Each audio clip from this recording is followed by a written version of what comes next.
Last time on... Whoa! Sorry about that. I think I had something in my throat. Last time on the Switchy YouTube channel! It was the epic showdown we had been waiting for. Arguably the most infamous season in Total Drama's history.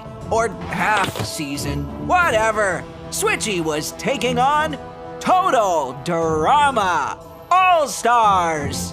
The promise of a legacy cast and the return of historic challenges was exciting, but it became pretty clear that this season wasn't going to be exactly what we were dreaming of. With its bizarre cast choices, shoddy writing, and lame villain, there were a ton of things for Switchy to critique. So much so that the video ended up surpassing 4 hours. That is nuts. It was tough, but it got even tougher when he made it to the final few episodes and had to see his favorite character in the entire show's downfall, which he did not take super well. In the end, Switchy came to the conclusion that he liked All-Stars even less than he did before making the video, making it the first of its kind so far in the series. There were ups and downs, mostly downs, but Switchy came out on the other end unscathed. But if he's thinking that he's in for greener pastures, between you and me, he's in for a rude awakening. What's coming next is not gonna be easy. Will he succeed or will he bleed? I guess you'll have to see. Find out now on the comprehensive roast of Total Drama Pacateo Island. Thank you, Switchy.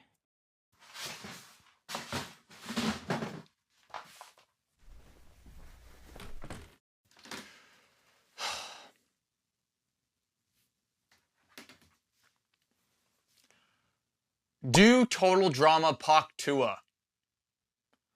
When is Pactua Island? Review Pactua already. You know, before we really go into motion with this video, there is one big thing from last year I want to make sure I get across. When is the Pactua Island video? Pactua Island next Switchy summer. Release the Pactua Island video already.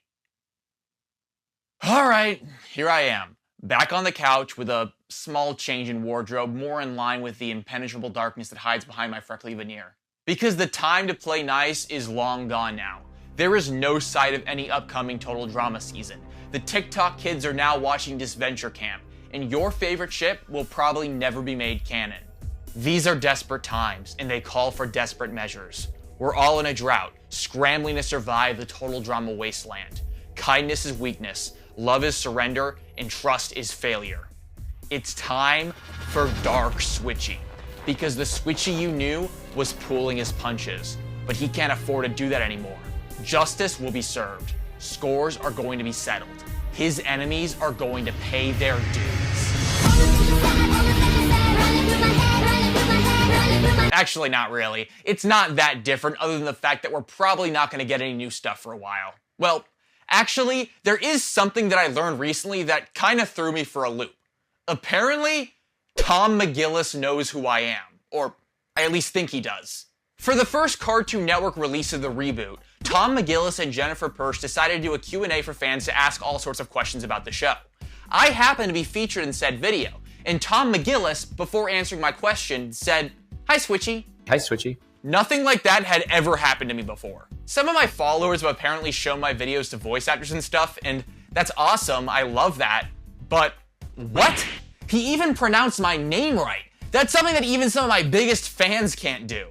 Honestly, I'm mostly grateful for this all, but I will admit it's somewhat frightening. There are eyes on me now, I think. On one hand, it's nice to know that the people who make this show are listening in on the opinions of fans, but on the other hand, the people who make this show are listening in on the opinions of fans. It's not just that, though. One of the other consequences of being within the purview of Fresh TV is that, well, I think that might compromise my position as a critic of the show, at least from the perspective of people who watch me. It's easy to ask, does my relationship with Fresh TV affect the way I'm writing about the show? Is Tom McGillis telling me to hold back my criticisms? Can you really trust me to talk about the show directly and honestly? I can claim to be ethical, and I at least try to be, but it's not like I can falsify the idea that Fresh TV might be secretly paying me to review their show positively. Even if they're not paying me off, they could very well be overly nice to me to foster goodwill. They could be inviting me to the monthly Fresh TV yacht parties. For all you guys know, they might be inviting me to all expense paid business trips to Fiji where I attend Fresh TV funded community outreach conferences without any explicit agreement made about how I conduct my videos. This is just something we're gonna have to keep in mind, but hopefully you guys trust me. So, here we are guys, at the end of the line. 6 years in the making. It's time to review Total Drama Pahkitew Island. And to be candid, I don't really know what to expect. I'm a bit worried, in fact. You know, last year, a lot of people made the joke of like, oh, Switchy, I know you're gonna hate working on All-Stars. And I think I played into it, but to be honest with you all, I didn't really feel that. The general spirit I had for All-Stars was more of a like, oh, let me at him kind of mood, just because of that season's historic infamy. The Total Drama fan in me dislikes Sunday Muddy Sunday a lot, but the Total Drama reviewer in me is pretty thankful that this show has such good material. All-Stars juice is really worth the squeeze. However, with Pahkitew Island, like, I genuinely anticipate this to be more challenging to review. Although these two seasons are similarly disliked by fans, I think they're disliked for very different reasons with very different attitudes. Because of that, I predict Pahkitew Island won't leave me with as much to say as All-Stars did. So, I'm gonna call it now, even though I might be wrong. I'm guessing this video is going to be under 3 hours. Hopefully I'm right. It means I'll spend less time editing, but it could go the other way. So yeah, that was me touching base. Consider the base touched. Now, it's time to review. So, without further ado, the comprehensive roast of Total Drama Pahkitew Island. Yes, there is a colon. No, I'm not happy about it. Whatever.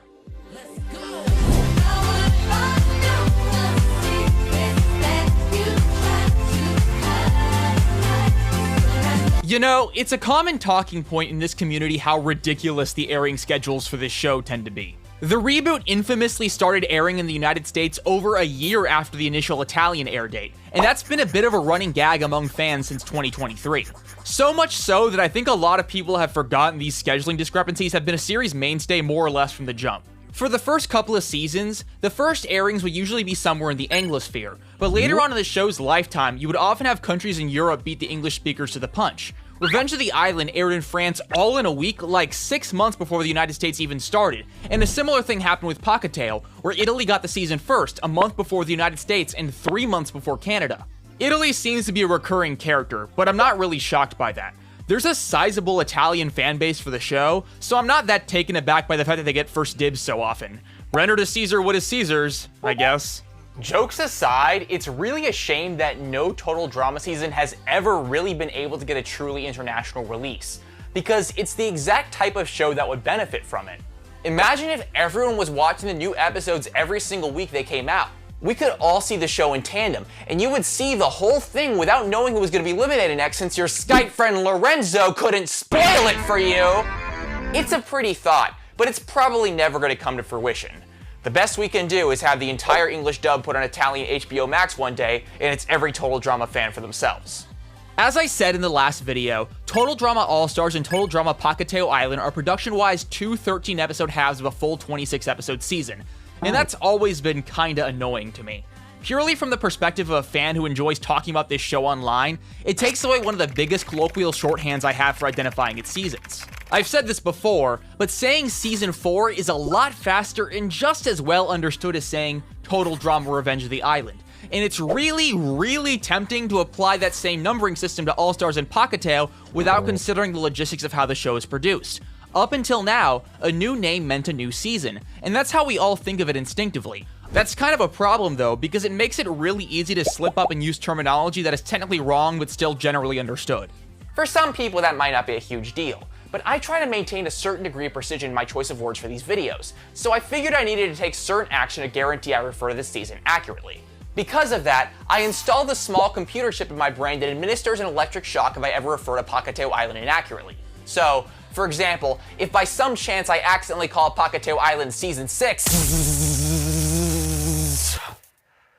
that will happen. I'm gonna be honest with you guys. Around the time Total Drama Pahkitew Island, or Season 5B, was being teased and advertised as the next installment in the show, I was paying little to no attention. Usually I like to get all smug about my street cred in this fanbase for being aware of all the new developments, but for Pahkitew Island, I really did not care about any new info. Frankly, I don't think I was alone in having that sentiment. All-Stars was a premise that captured the imagination of all sorts of fans, and I remember the amount of people who were chomping at the bit for all the info they could get. And who could blame them? I admittedly didn't have as much faith as other fans did, mostly because I kinda had it in my head that the show had jumped the shark, but there was no doubt that my interest was piqued at the idea. I still believed the show had fallen off, but my butt was absolutely in the seat to see Courtney again. On the other hand, I had no hope at any chance of Pahkitew Island being good. Like, sorry. From the moment it was announced as having a new cast, I had no belief that I would be impressed by the season. And it only worsened once we started getting initial information about the new characters. In fact, I vividly remember hearing about one of the new characters being a teenage girl who was convinced she's a Disney princess and feeling this visceral, like, I don't know, disgust. It's not actually gross or anything, but from my perspective, it seemed like they were scraping the bottom of the barrel for new character archetypes, and it was showing. Ironically, and I want to make this clear now before the Ella fans put out a hit on me, she actually ended up being one of my favorite characters in the season. So that's one area where I was pleasantly surprised, but there weren't many other examples of that being the case. Admittedly, when Pahkitew Island finally aired, yeah, I hated it. I hated it passionately. Wholeheartedly, it was the first Total Drama season that truly did the P word. It ticked me off. So much so that I kind of assumed that everyone hated it as much as I did. You can kind of see it in my earlier videos where I talked about Pahkitew very dismissively as if it was universally agreed to be a complete non-starter. But I've come to find out that it's a lot more contentious. At least according to Wikipedia it is. Apparently, Pahkitew Island's reception was quote-unquote considerably more positive, which always surprised me. I kind of rug-pulled myself there. Here I was saying that all of the Total Drama fans hate it like everyone would back me up on that, and then suddenly everyone's giving me weird looks because actually a good amount of people like it, or at the very least don't consider it their least favorite. I don't know if this is a common experience, but occasionally I'll just go out on a limb and assume there's a universal consensus about a game or TV show I like that isn't actually the case. A good example other than this off the top of my head is that I always kind of assumed fans of Xenoblade universally consider the first one to be a lot better than the second, but that happens to be a much more heated debate than I assumed it was. I don't want to understate the negative reception Pahkitew Island did get, though. I mean, among all the seasons of the show, sans Dramarama, Season 5 is pretty clearly the problem child in the eyes of the fans. Going off of the incredibly scientific and statistically significant YouTube survey I conducted, I think it's pretty safe to conclude most fans consider one of the two to be their least favorite. Or, well, at least that's the case for people who watch me, but I think you guys are probably a decent sample of the Total Drama community, or at least the fans who actively participate in discussions about the show. With all this being said, I don't know for sure which of the two half seasons is actually the true Total Drama pariah. We kinda have split results here. Ever since I learned it was more contentious, I always felt like All-Stars was the one people hated more, but that could just be me having a complex about being disagreed with. I will confidently say though, that All-Stars has a much richer culture of people criticizing it, and the reason is self-evident. As I said earlier, the concept behind All-Stars and the scope of potential stories that I could tell is tantalizing to our collective imagination. That's why everyone and their mother has their personal rewrite. Pahkitew Island, on the other hand, doesn't invite as much disappointment because I think it didn't invite that much excitement in the first place. I watched it when it came out, but it was a what the hell sure kind of tune-in. Total Drama, even at that point, was still kind of fun to watch even when Leonard was on the screen. Oh, Leonard. Leonard. I do not look forward to talking about Leonard. I brought up earlier that I hated Pahkitew Island when it came out. I had problems with Revenge of the Island, and I also had problems with All-Stars, but Pahkitew Island was just irredeemable to me. and I hated it to an extent that seemed to puzzle a lot of the people I talked about the show with as a teenager. I mean, it seems a bit over the top, and I want to get to the bottom of why I felt that way in this video. Because despite the very long list of problems I have with All-Stars, it's literally the season with Courtney's list. The dislike I felt for it never held a candle to the pure bile that Pahkitew Island instilled in me. A certain bile that's surprisingly unmatched by most other Total Drama fans. Suffice to say, it was my AVGN rage season. Fuck Pahkitew Island! Pahkitew Island? More like piece of shit island. Pahka bullshit island. Oh, it's bad. This may sound incredibly pretentious, but one of the things I've really leaned into these past few years in regard to my approach to criticism, particularly for this show, is to be as cognizant as I can about my own emotions without treating them as something to be put away or discarded. Art, by its nature, is an emotional form of human expression, both for the artist and the audience that experiences it. And trying to pretend that the way this show makes me feel shouldn't be a factor in my review about it is kind of insane.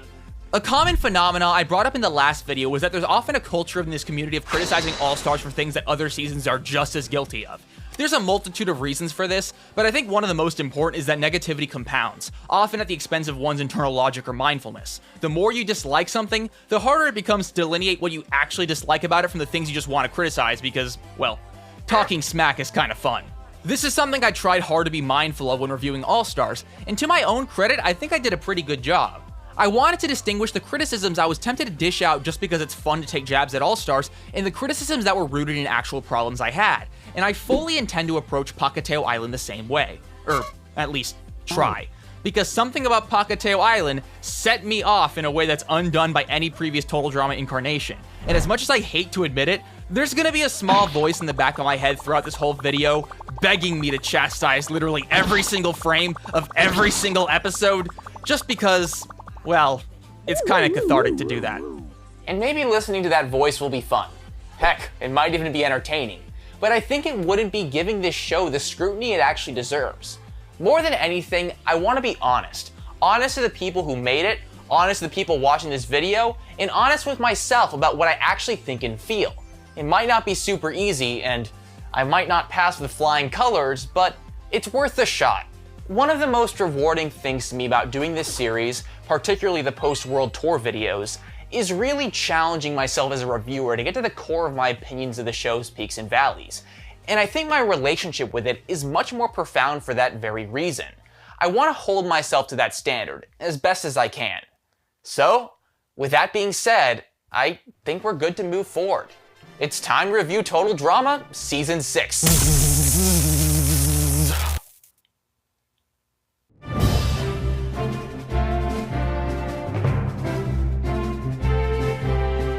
Within the first couple of seconds of the first episode, we're greeted by Chris McLean. I know, big shock.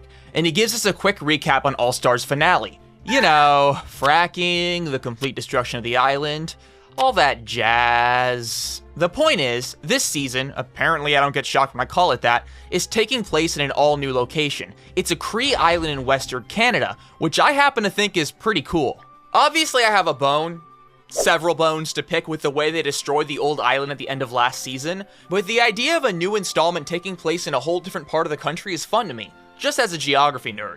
I will say that I wish the location itself wasn't so vague, compared to how we literally know the very municipal district where Camp Wawanakwa is located, but it's not actually a big deal. I just like to know those kinds of details. The rundown is pretty similar to how it's been for the last few seasons. A few jokes, a quick glance at the location and some of the elements involved, and a lot of posturing about how it's gonna be the biggest, most dramatic, most deadly Total Drama season ever!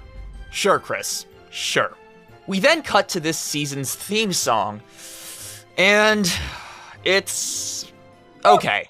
It works with what it has. For those of you uninitiated to the Total Drama theme song discourse, well, I'll give you the gist.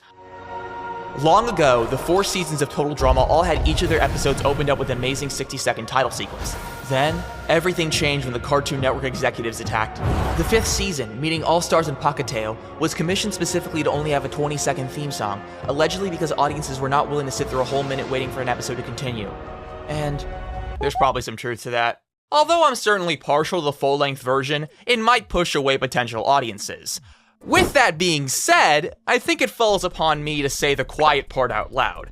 Another main reason for cutting down the theme song was just to squeeze in more time for advertisements. The shortened length gives Cartoon Network an extra 40 seconds for ad space, which I'm sure they're happy to use. In general, it seems like 60-second intros were on the way out, at least on Cartoon Network. Among the big three of the 2010s, only one of them had a traditional theme song in the United States, and even then it was only 25 seconds. Honestly, Revenge of the Island stuck out like a sore thumb because of this. All this is to say is that I am not happy about the 20-second theme song.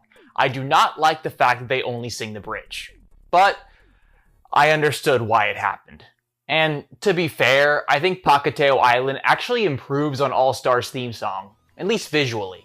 One of the things that frustrates me the most about All-Stars theme song is that they squander the time they do have. The majority of the cast being relegated to the one scene with the dueling sticks just feels underwhelming to me. Conversely, Pacateo splits up its characters into groups of 2 to 4, and they are all given a quick snapshot doing their own little antics. I vastly prefer it being done this way. With that being said, I do kinda wanna complain about the fact that the blocking and compositions in these theme songs have fallen off a lot, at least in my opinion. The way we would cut between individual shots in the earlier seasons often involved moving forward, backward, up, and down. Meanwhile, the majority of the shots we get here feel confined to a 2D space, and the only way they're connected is through fast pan transitions either vertically or horizontally. This is a general criticism I have of the show at this point. We see things from fewer angles, from similar distances, and with the same placement of elements. I don't know if I'm making sense. Admittedly, I'm not super versed in the terminology here, so I'll drop it.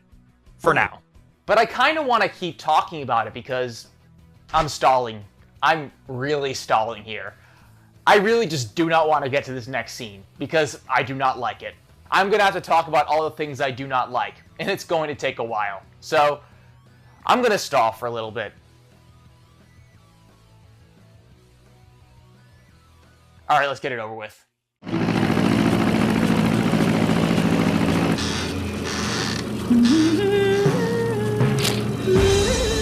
Want some gum? Your offer of simple confectionery will not save you from the pure evil of me. But yes, thank you.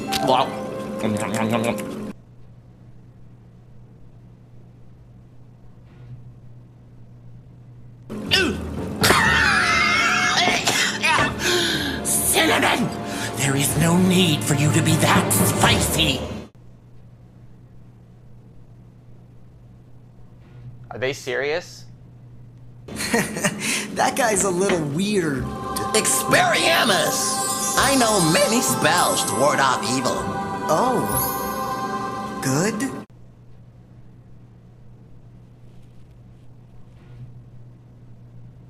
And there's nothing that can't be made sweeter with a song.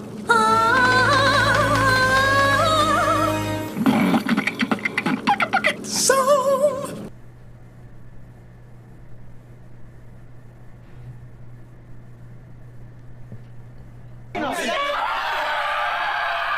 Shut up! 30 seconds in, and I feel like I've already watched the entire season. Yeah. So, you know how I said that I want to be mindful of my gut feelings about this show and keep them in consideration while reviewing it, like, a few minutes ago? Yeah, we're looking at the shortest amount of time so far that my background knowledge for shadowing is paid off in a Total Drama review. Usually it takes an hour or two, but Total Drama Pacateo Island does not dawdle when it comes to making a first impression. So, regarding what we've just seen, there are a lot of things I want to say, and I consider them all to be good starting points, so I'll just pick something. I'll never forget watching this scene for the first time. In fact, I couldn't if I wanted to, and I think I might want to. As I said, I went into this season with very low expectations. I expected I would find it hellishly predictable, overly gimmicky, one-dimensional, and altogether not funny. And this season did me the favor of going up to me within the first 2 minutes and saying, yup, it did not hesitate. It went up to me and confirmed every single one of my biases in record time. You know, I'm very inclined to criticize this scene for how quickly it introduces all these characters, but honestly, I don't think the pacing itself is the main issue. Obviously, meeting Max, Leonard, Ella, and Beardo in a matter of seconds is a very emotionally intense experience, but it's not too far off from the pace the characters were introduced at in Revenge of the Island. The key distinction between these two scenes is the kind of characters that are being introduced. I think there's a certain subtlety you can employ when introducing a character as a competitive jock that doesn't carry over when you have to introduce a character whose only actual trait is guy who thinks he's a wizard for some reason but isn't. One is obviously a lot easier to weave into an animated reality show parody than the other. And that's a whole conversation we're gonna have at some point throughout this video. The character labels, or archetypes, or stereotypes, or whatever, is something we're gonna have to address. But before that, I have a question I need to ask about Fresh TV's decision to create an all-new cast this time around. Why? Speaking purely in terms of like enjoyment factor or entertainment value, I can say pretty confidently that I think the last thing Total Drama needed in 2014 was a new cast of characters. I think the characters in both Gen 1 and Gen 2 still had so much potential for great stories, and the fact that they were retired here, effectively forever, stings me to this day. Maybe I'm just nostalgia blind. I'll totally admit that I have a certain attachment to the first 3 seasons of the show, but I think there's a lot of storytelling left on the table when characters' entire arcs are kept to only 13 episodes. Not even 26 anymore, because frankly, 26 episode seasons seem to be a thing of the past. I think the best example of characters returning is clearly Heather. Obviously, she was an amazing villain in the first season. She's a cartoon villain of the ages. Her downfall is fantastic. And we, as a very fortunate audience, got to see her come back in the next 2 seasons, and her strategy and approach to playing the game had to evolve in order to maintain any chance at winning the competition. She flourishes as a character, and obviously she's an extreme example with her super high placements. Other Gen 1 characters like Sadie don't exactly get the same treatment, but she's an example of what can happen. More than anything, I think time turns great characters into amazing characters, and rushing in a new generation a mere 2 years after Revenge of the Island robs a lot of potential characters of getting anything resembling the Heather treatment. Altogether, that's one of my biggest criticisms of post-season 3 Total Drama. With the shorter episode counts and more frequent cast swaps, there's just less time for the characters to be established. It's unfortunate. Yet, I should add that although this point I'm making applies to Pahkitew Island, as we will come to know, faces additional challenges, because its cast of characters are overwhelmingly built on much more narrow, facile, gimmicky, and redundant foundations. We've already made acquaintance with a couple of examples. There are still a few characters we haven't met yet, so let's catch up. Amy and Sammy are introduced as twin sisters who have a lot of animosity between them. Topher is scouring the blimp trying to find Chris for some reason. Sugar is an obvious Honey Boo Boo parody character with a violent disposition. Scarlet is smart and good at math. Jasmine is Australian and tall. Roddy doesn't do much yet, and we should all be thankful. Sean seems very paranoid about something eating his brain. The blimp begins to experience a certain amount of turbulence and Chris shows up, seemingly out of nowhere. He explains to the new recruits that the aircraft they're on has a bunch of parachute packs to be used in the case of an emergency, but only half of them actually are equipped with parachutes. And, as you might expect, he makes an emergency happen, so the campers are forced to skydive and hope that the parachutes actually work. This is great! You've outdone yourself, Chris! Parachute? Oh, no thank you. I'm actually a hologram. What? Why ain't I a hologram? Abandon ship! Okay, that's kind of funny. The campers all plummet from the blimp, and like Chris said, some of them have more luck than others. They also use the scene as a point to reinforce what we know about the characters so far. So in case you've forgotten that Leonard thinks he's a wizard or Ella sings all the time, TDPI has got you covered.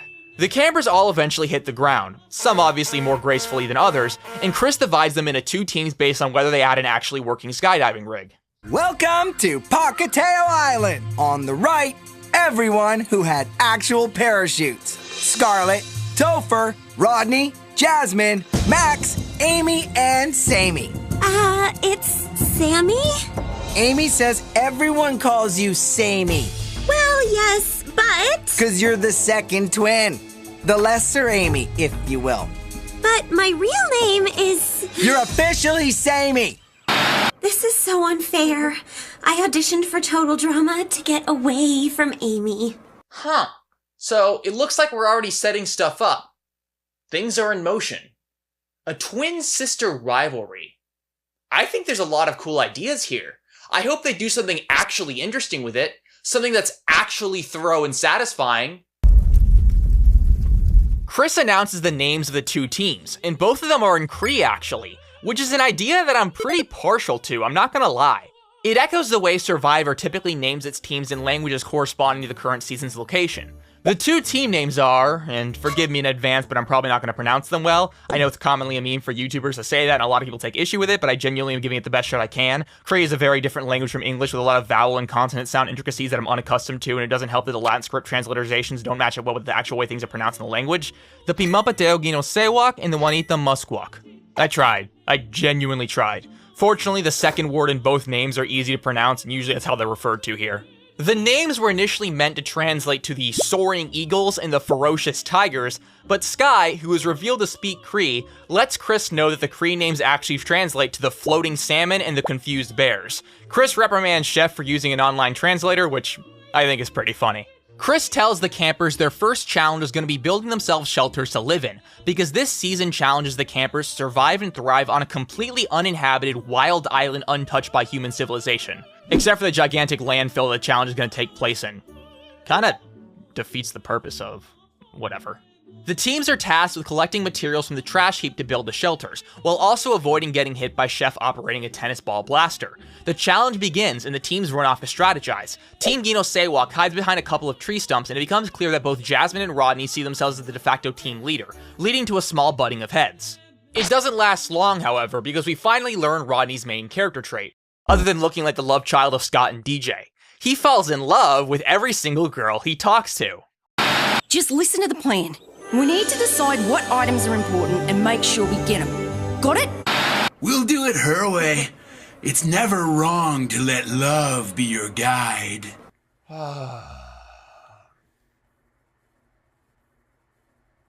With a plan that flowers, you and sunsets aren't not true. What are we doing? We get a few minutes of the characters trying to gather supplies for their team, and the humor, for me personally, ranges from generally inoffensive to really annoying. I think so far what's creasing me the most is how half of Team Musquak seems to genuinely, in their heart of hearts, believe Leonard is an actual wizard. It's kinda driving me a little bit up the wall.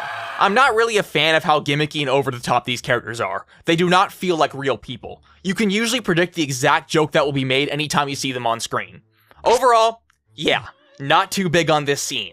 But one thing I did like is when Topher splits off from his team just to glaze Chris and tell him how good of a host he is, and Chris is just delighted to be sucked up to. It reminds me of early Season 3 Sierra. I really like when Chris has actual interactions with campers beyond the stock, I don't care about you and I just want to see you get hurt in challenges attitude. So the first leg of the challenge comes to a close, and we get kind of a weird cutaway to Max on his own looking for a place to be his evil lair. He finds a dark cave which looks like a good option, and he tries to do an evil laugh to celebrate, but struggles and cuts himself off to try again. And, I do not find it funny. This is going to be one of the major points of contention I have with you guys watching this video, because Max is definitely one of the more well-liked characters in this season, and unfortunately, at least right now, I am not a member of that fan club. All of the jokes so far have fallen completely flat for me. The whole inept wannabe villain trope is something I've seen a million times, and I'd seen it a million times when I first saw this season, and I don't think they do much with him to flesh out the idea in any unique or interesting ways. Most of it is like day one inept wannabe villain. He's literally workshopping his evil laugh. Whoa. So, you're telling me that the evil character who claims to be evil and acts like a supervillain is actually a huge softie? Wow, that's crazy. I've never seen that before. There's basically nothing he says or does with the villain shtick that comes off as forward-thinking or clever to me in this episode. But maybe I'm just spoiled by characters like Heinz Doofenshmirtz. Anyway, the Max scene comes to an end and we cut back to Team Gino Sewak working on their shelter. It looks like they're making progress, but they get distracted by the sound of heavy machinery, which they infer is Team Musquak building their shelter. But it's not. It's just Beardo making sound effects. Ooh, Beardo. That's another wacky contestant that I'm not thrilled about. What are we gonna build? We have rope, straw, a hammer, some very pretty glitter. And soup, huh? We shall build a wizard's tower. Oh, yes! I second that! Wizard says, sugar does!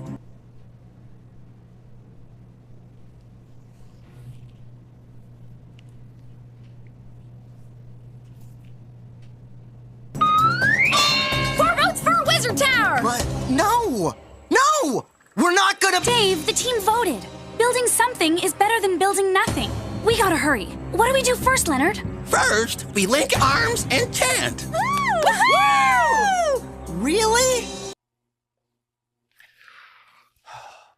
Remember when this show had characters like Gwen and Duncan and Lashana and, like, Harold and stuff? Remember Bridget?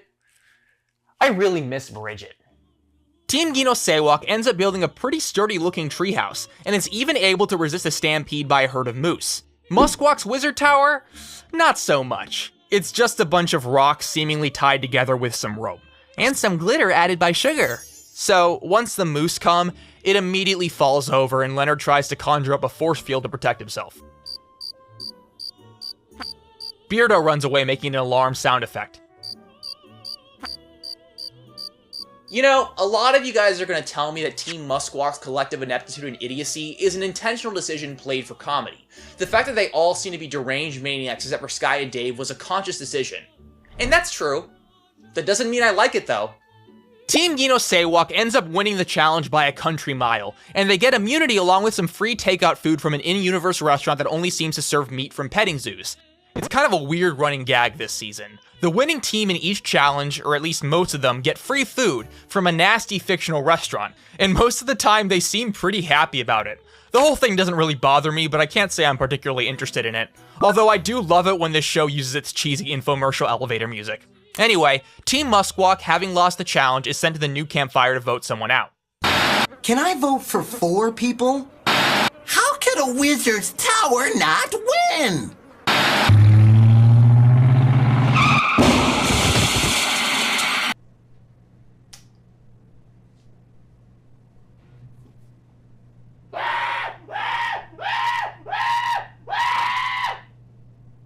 The lower 2 contestants in the vote end up being Leonard and Beardo, and we actually end up getting an old-school camera zoom-in final marshmallow sequence. They stopped doing that as often later on in the show's original run. Anyway, Beardo ends up being the one voted out, and he makes a Pac-Man death sound effect upon hearing the news. But actually, he's smiling in the next scene, so I guess he doesn't mind that much. Chris announces the new elimination method this season, the Cannon of Shame, and, it's definitely better than the Flush of Shame.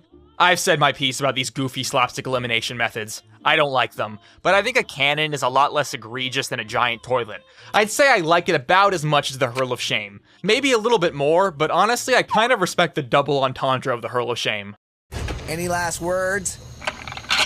So long, Beardo. Enough already! It was really nice to meet all of you!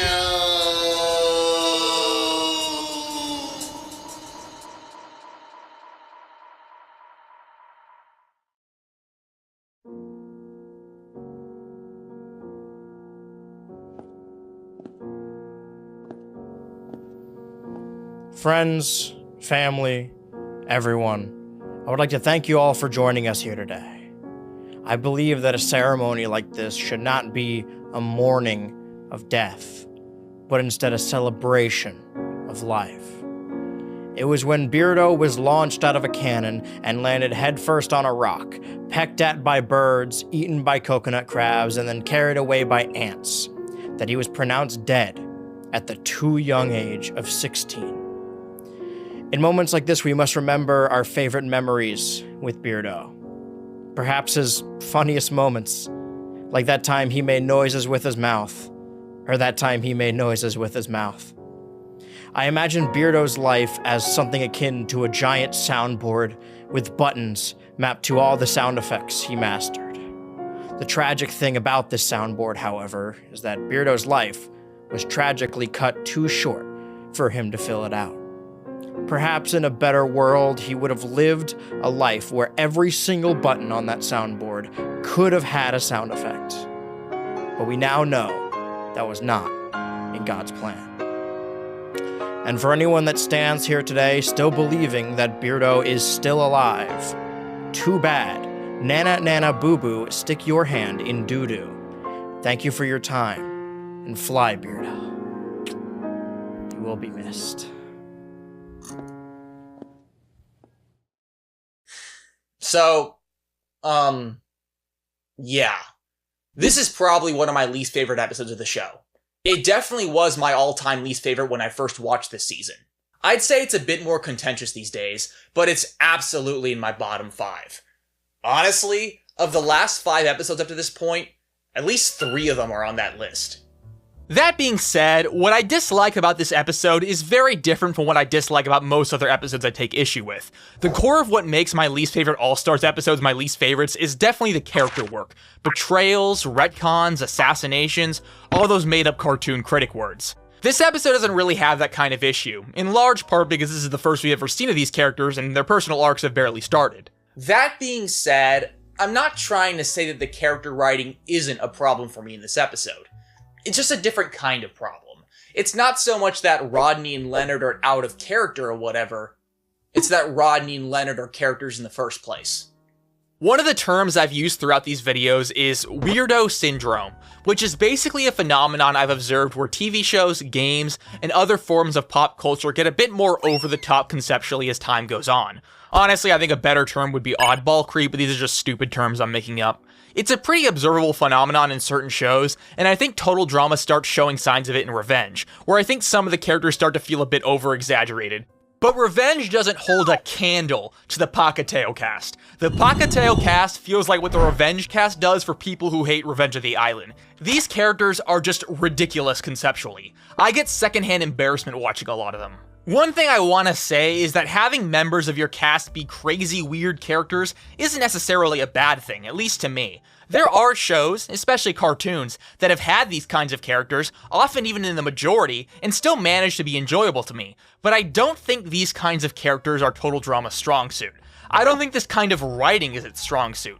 They have had eccentric oddball characters in the past, and gotten pretty good reception from doing so, or with Izzy they did. Sierra's a bit divisive, but those characters were small parts of their teams and had tons of quote-unquote normal characters to play off of. We do not get that in Pacateo for the most part, except for Dave. Characters like Sky and Jasmine are a lot more believable than the rest of the cast, but they still hardly seem to bat an eye at their freak show companions.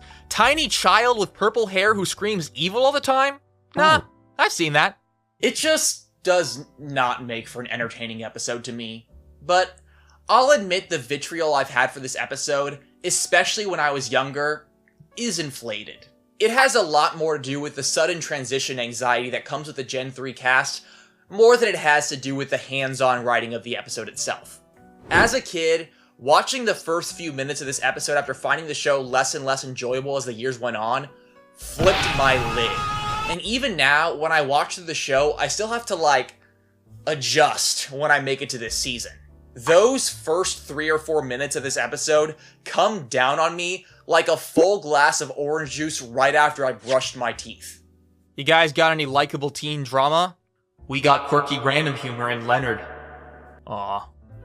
I think one good thing is that after this episode, a lot of the frustration I have with the new cast in the season lessens. I'm kind of spoiling things a bit, but once some of the really dumb characters leave the cast and the more serious arcs begin to be developed, things in general start to become more palatable to me. It's also likely that the metaphorical toothpaste sensation in my mouth has dissipated by now, and I can stomach the orange juice a lot more easily, if that makes sense.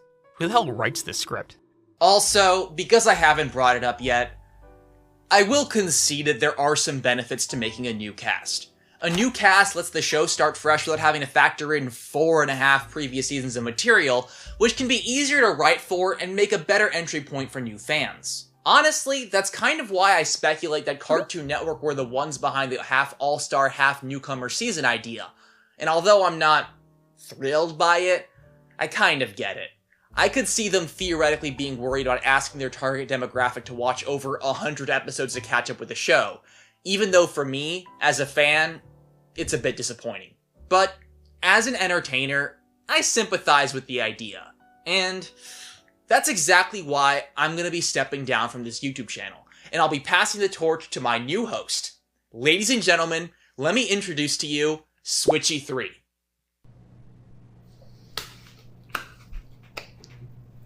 Woo!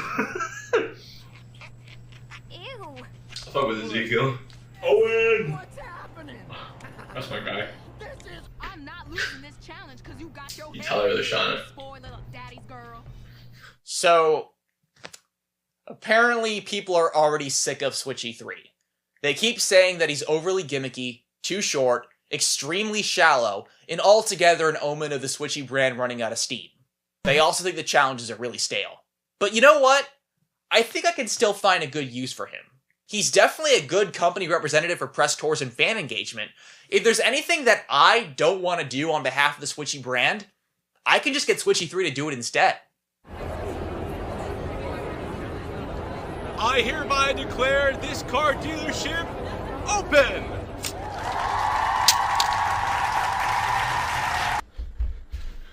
Who's the birthday boy?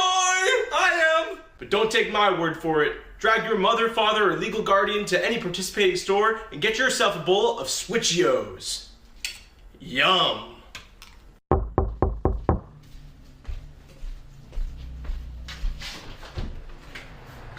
We're done. Anyway, I don't like this episode. It's not my cup of tea. It's about as far from my cup of tea as Total Drama has ever been. Maybe even more than Courtney making a sundae with bird vomit. But honestly, I think this cup of tea is more personally annoying to me than Courtney with her bird vomit sundae. However, I think evaluating this season off of its first episode alone is incredibly short-sighted, so let's press on. It's pretty common for the second episode of these 13-episode seasons, half seasons, to be the point where the character dynamics start being set up, and Pacateo Island is no exception. The episode opens up with Jasmine waking up and heading out to forage for food. She wakes up Amy by accident and tells her her plans, and Amy asks if she needs help. Jasmine says yeah, and Amy then wakes up Sammy, and forces her to join.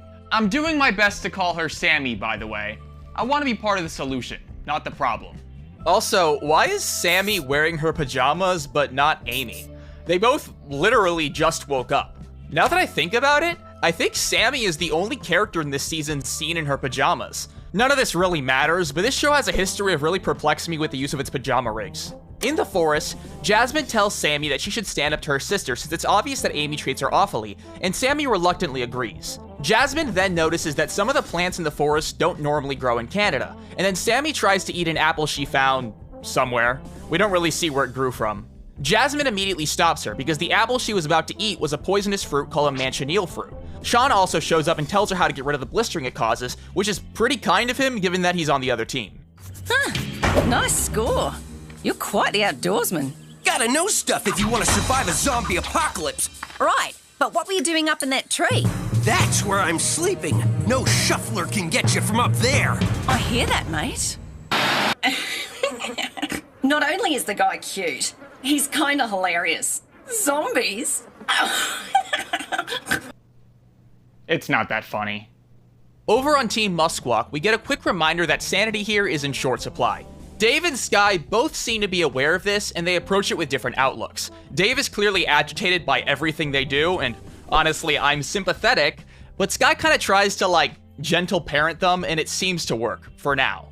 The campers make their way to their second challenge, and I'll be honest, this one isn't breaking any new ground. Basically, it's a pretty by-the-book relay race through an obstacle course with one catch. All of the obstacles are covered in grease, and the campers have to carry a wild boar the entire time. Dave seems to be made super uncomfortable by the whole grease thing, while Topher laughs and eggs on basically every single thing Chris says. He really seems to like Chris, and also his name is Topher. People seem to be surprised when I tell them their names are supposed to be the two halves of the name Christopher. I've seen people compare this challenge to Season 4, Episode 2, and that's definitely true, but it also uses a lot of the same set pieces as All Stars Episode 10. Scarlett brings up the issue that there are 6 parts of the challenge and 7 people on Team Gino Sewak, so Chris tells them that 2 members on the same team will have to pair up and work together. Jasmine, me? Sure do. No, wait, focus, Rodney, focus. Too hard, strong, can't. No. I wrote a. Stop talking! Wow, I think Amy just became my favorite character in the entire show. Sammy and me will partner up. End of story. Is it just me, or do those cherubs look kind of like Cody? I've never felt this way before about anyone. What Amy and I have is really special. Breaking up with Jasmine is gonna be hard. Respectfully, what the hell is this? The challenge, for the most part, is surprisingly bearable. I know that's not exactly high praise, but at least for the first few legs, I don't find myself particularly bothered by much. I said earlier that the obstacles aren't breaking new ground, but to the show's credit, I think the way the competitors solve their problems are pretty novel. Just as an example, Sammy and Amy get stuck with their boar in the, grease-tacular tube-tacular, and Scarlet leads it out using a bunch of pecans. She then continues to lure it forward that way through her leg of the race.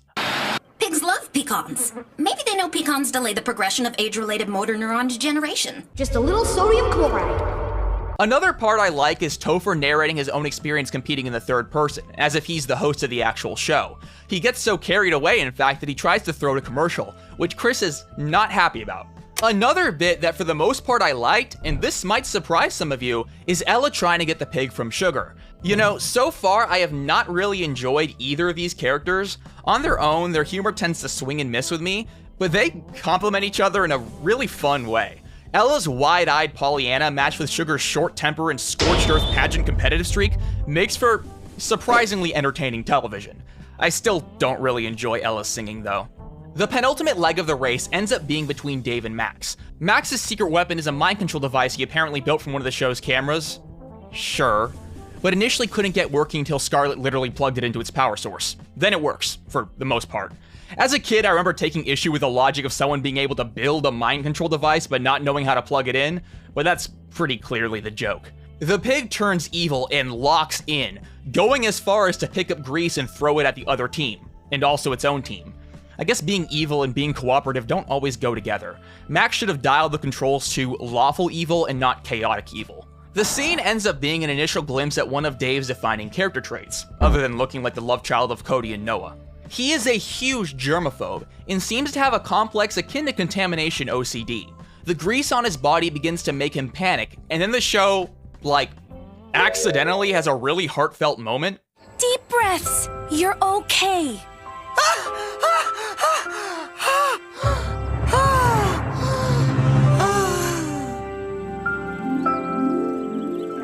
Maybe I shouldn't call it accidentally a heartfelt moment. It's probably intentional. It's just that there's a tenderness to this scene that is in short supply this season, especially when it comes to these characters.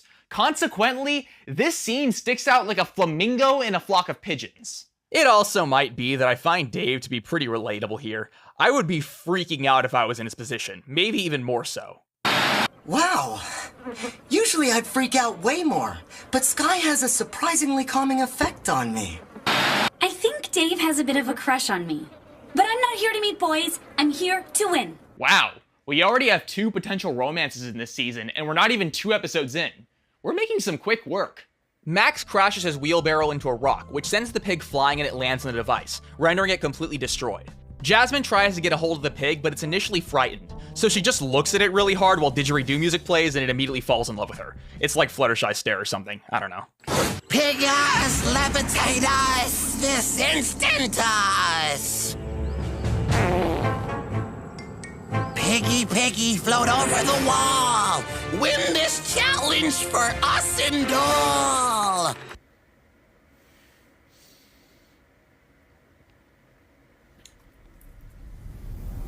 Wow, it's so good that they decided to make a whole new cast for this season. We're really breathing so much life into the Total Drama universe. Just take the pig and climb the wall, Leonard! Give the wizard a chance! My spells aren't working because someone here doesn't believe in me.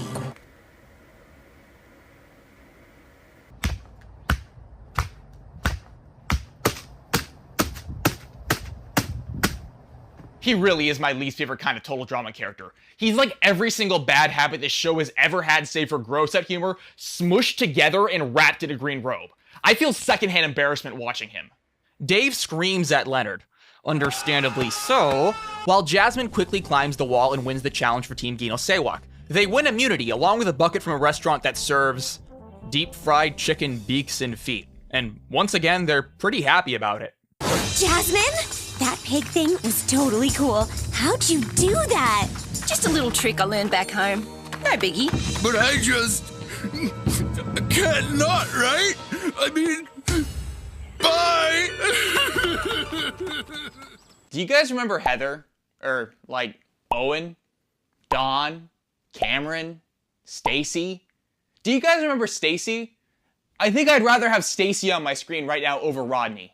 Sean finds Team Muskwalk a new shelter since their wizard tower was destroyed by the moose. It's a cave, which interestingly is the same cave Max was in the last episode. You know, the evil laugh scene. Ironically, despite the fact that he's the one who found it, Sean still insists on sleeping in the trees because of his fear of zombies. The team gets called to elimination, and wow, I must be blessed with good fortune by the goddess Tamora, because Leonard is the one voted out. He tries to cast a spell that keeps him from being voted out, but it doesn't work. He also tries to reverse time with a spell, but it doesn't work. We call that pulling a Fobby back in the Earthbound fandom. He ends up being shot out of the cannon. I love you, wizard! I'm really glad that he's gone, because as I said, he's just insufferable to me. Just the archetypal annoying total drama character. Most of us are in agreement, having complaining about him for 11 years. But one thing that I find underhated about him is that the whole wizard shtick is unfunny, yes, but it's also just really generic and uninspired. Most of the spells and chants he does are just made up gibberish. He feels like a LARPer caricature who is written by someone who knows nothing about LARPing. I know he was at least partially based on that wizard guy on the street from an old Conan bit, which is a real Gen X ass meme by the way, but that guy had the sauce. Leonard doesn't have the sauce. In this way, he's similar to Sam, in that he parodies a certain subculture in a really predictable way that I just find lame. Every time Leonard says some fantasy slop gibberish, it elicits the same irritation in me as when Sam just says his generic turbo gamer stuff. It's just shallow and made seemingly off the cuff without much meaningful knowledge on these subcultures. To be fair though, although I don't like Sam's gamer humor, there's a lot of traits he does have that make me like him. Also, the totally out-of-touch lines ended up accidentally becoming funny over the following years because the culture of hideously removed caricatures of video games and video game culture and television written by people born in the 50s and 60s had become so collectively lampooned over the years that there are certain lines that come off as galaxy brain satire now. But it was accidental. Point is, I don't mean to imply he's on the same level as Leonard to me. He's not. Leonard is uniquely odious. Thankfully, we'll never see him again. Just kidding, he comes back in the redonkulous race, and I'm actually convinced they added him as a joke because of how unpopular he is. Episode 3, called Twinning Isn't Everything, opens up with Sammy and Jasmine going at their usual routine of foraging for food. Jasmine once again brings up Amy's abuse of her sister and encourages her to stand up for herself, and Sammy, although reluctant at first, eventually agrees. It's actually a poignant scene, and the cherry on top is Sammy asking Jasmine if they are now friends, and Jasmine saying yes. Altogether, it's really nice. Either that, or I'm so starved for actual sincerity in the show's character dynamics that I'm scavenging whatever I can and gobbling up anything that vaguely resembles sentiment. Like a dog eating vomit in hopes that somewhere in that ejected waste there might be the tiniest bit of digestible nutrition. Sorry, that was unnecessary. You guys didn't need that image. Sean then shows up with a bag of his own food and he and Jasmine talk about zombies. Jasmine still thinks it's an elaborate joke and Sean still thinks she genuinely believes in them. And you know, I'll be honest, I kinda like the chemistry between them so far. I've been pretty hard on Sean up to this point. I still have beef with him for raising his hand when Leonard said they should build the wizard tower, but he's actually a pretty likable character. Although, for me, it's in spite of the zombie jokes, not because of them. Most of his confessionals still play out like, oh, I can't do this thing because zombies, or this reminds me of zombies, and it more often than not falls flat for me. I get that this season came out in 2014 when zombie mania was still a huge thing in pop culture. Man, 2014 really was the butt crack of that decade. But I find most of the jokes made about the subject matter thus far to be really mediocre. But you know, I'll totally admit my bias that I'm not really attached to any zombie-related movies or games or anything, so I might just not be the target audience here. Except Resident Evil. Of course, the first thing I bring up is Resident Evil. Sean brings the food he found at Team Muskwalk's cave, delighting everyone, especially Ella. She tries to sing a song to thank him, but is stopped by Sugar. When Sky arrives with a bucket of fresh water, Ella is once again prompted to sing, only to be interrupted by Dave this time. Sean then tells Ella that she should sing to the other team as a gesture of friendly competition, and she loves the idea and prances off. And I'll admit it, I do think that's really, really, really funny. Dave and Sky both offer Sean help foraging in the future. I'm not digging all the friend stuff going on here. Comfortable people let their guard down. Pfft. Hello? Might as well put out a bowl of brains and a sign that says zombies eat free. This is exactly the type of Sean confessional I was talking about. It's just like, zombies eat free.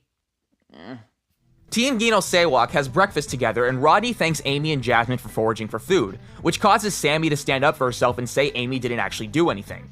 Amy argues and Sammy escalates, all while Topher narrates the drama with a carrot microphone. Amy then plays victim, and everyone falls for her hook, line, and sinker. Sammy, what is wrong with you? And after laying down some brutal blows, Sammy heads off. Will Team Musquack be able to get past this? Stay tuned to find out. So apparently Topher doesn't know what team he's on because this is Team Gino Sewak. Though, admittedly, I can't actually blame him. Half of the people who've seen this show probably forget what team he's on as well because his character arc is so separated from everything else and he barely ever participates in the challenges. Ella shows up at the picnic to sing to Team Gino Sewak, but Chris announces the challenge before she gets the chance. Topher runs off immediately, and Jasmine hands Rodney some blueberries so she can go look for Sammy. Rodney falls in love with her again. The challenge for this episode is really simple. Campers have to pick up a bunch of balloons filled with random stuff like talc, paint, itching powder, bees, and more, and they have to throw them at each other. Last one standing wins for their team. It's basically the same thing as last season's Leech Challenge, or Paintball Deer Hunter. Guys, I know it's not necessary, but I thought I might as well. Some people might complain about how simple and admittedly derivative this challenge is, but honestly, I'm a bit of a fan. I've complained before about how the later seasons seem over-reliant on the novelty or spectacle of their challenges, which cuts down the time we have for characters to interact outside of them. Revenge of the Island, in my opinion, is a good example of this. But a lot of the scenes that take place during the challenge in this episode are pretty tangential to it. Most of what we get is just the characters bouncing off of each other, which, for me, is a huge boon. I've always been more of a characters bouncing off of each other guy than a brick gets hit by a cannonball makes a dumb noise guy. The main catch here, though, is that, well, I'm not exactly chomping at the bit to see these characters in the way I have in the past. At least in general. In this episode specifically, I actually kind of like what we get. Our attention is first centered on Max and Scarlet, as Max is trying to think of something he can build to give his team the leg up in the challenge. I'm going to tape everything I have together into one long stick, then put my balloons on the end, thereby allowing me to hit people with said balloons from a safe distance. Wow, that's so evil. Yes, thank you for... It's too bad there isn't a way to launch something sharp. You know, to pop their own balloons onto them. I've got an even better idea. Yes, I'll build a rapid-fire balloon-busting device that fires projectiles and pops their balloons before they can throw them. Wow, your mind is so powerful. So I haven't really said it yet, but Scarlet is far and away my favorite character in this season, at least up to this point, especially when I was a kid. She's like the only single character who has any subtlety in her actions and intentions. We don't really know what her deal is. All we've really learned so far is that she's smart, a lot smarter than Max, but she seems to follow him around anyway, and that piqued my curiosity during my first watch. In a season where you can read almost every single character like an open book, characters like Scarlet are a breath of fresh air. Dave and Skye run into each other in the forest, and it appears that despite Dave being Dave, he actually seems to have a certain way of charming Skye. He asks Skye if they could pair up for the challenge, and she declines. For one, because she thinks two people together can create a lot of excess noise, and two, because she thinks she'll get distracted by all this. Dave's a nice guy, and he is cute. But I have to keep my head in the game. I can't let myself be distracted by his eyes, or that hair, or his smile. What was I talking about? It's not like I'm falling for her. I mean, sure, yes, she's really cute and totally awesome at anything and everything, and she has those deep eyes, that silky hair, and... What was I saying? Oh, right. Yeah, I'm falling for her. While Dave and Skye are talking, Max and Scarlet get the jump on them and make an attack using their new evil invention. A blowgun. Really, breaking new ground there. They pop Skye's balloons, revealing a bunch of bees inside. Skye is pretty mad at Dave, and Dave isn't really good at making her not mad at him, but she tries to let it go and encourages Dave to run off and tell the others about Max's plan to pop other people's balloons. We see Chris watching on his TV that isn't plugged in, and Topher suddenly shows up to talk to him, and it's clear that Chris isn't as receptive to Topher's glazing as he was during the first episode, especially because Topher is now commenting on his appearance. He points out Chris is developing crow's feet, and warns that kids might start twerting about it and get him replaced with a younger host, which leads Chris to run off to get a touch-up. I've never been much of a fan of this show's approach to its fake brand parodies, but to its credit, they have used the term twirting before, back in episode 4 of All Stars. And also, to be fair, twirting might be a dumb replacement for tweeting, but we've had worse fake names for Twitter. Like, you know, X. We get a few more bits, none super important. But one I really liked was when Ella met up with Sugar holding a balloon she drew a face on so it would resemble the Underscore's album cover or something, and continues to be blissfully unaware that Sugar hates her. Oh, Sugar, I just know we're going to be the best of friends. I heard something. Sugar?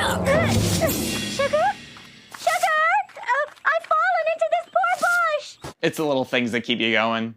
One other bit that sort of floats my boat is when Dave runs into Sean completely covered in moss and mud to blend in with a tree perfectly. Apparently, Sean learned to do it because he used to decorate cakes at a bakery.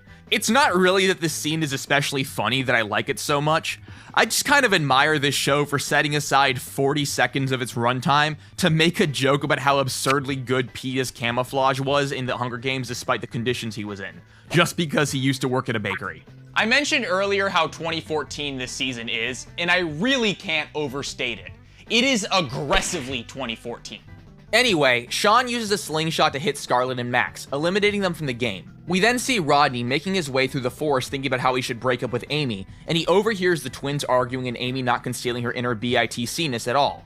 Rodney doesn't care and is still convinced Amy is the good one, though it's not like I like him enough in the first place to be disappointed in him. He makes his way over and asks Sammy to leave him alone. Are you crying? Amy, I don't know how to tell you this, so I'm just gonna say it. But true love, Gold Beast, Mountaintop. What I'm trying to say is, wad of cabbage, anthill.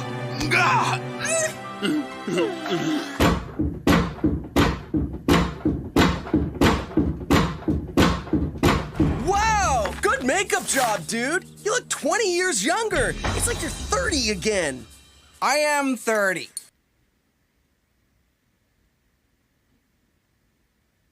Yeah, that doesn't make any sense. I'm probably gonna have to make a video about this at some point, because I can easily spend 15 minutes or more talking about this, but this show's timeline is a mess. Chris being 30 is somewhat believable if we're talking about how old he is during, like, Total Drama World Tour, but by this point you should be at least a couple years older than that, logically. Him being 30 is so beyond the pale that I always assume that the joke during the scene is that he's not 30 and is just lying about his age, but it seems to be pretty contentious among fans whether that's the case. A lot of people see this as an explicit confirmation. And if it is, that's fine, I guess.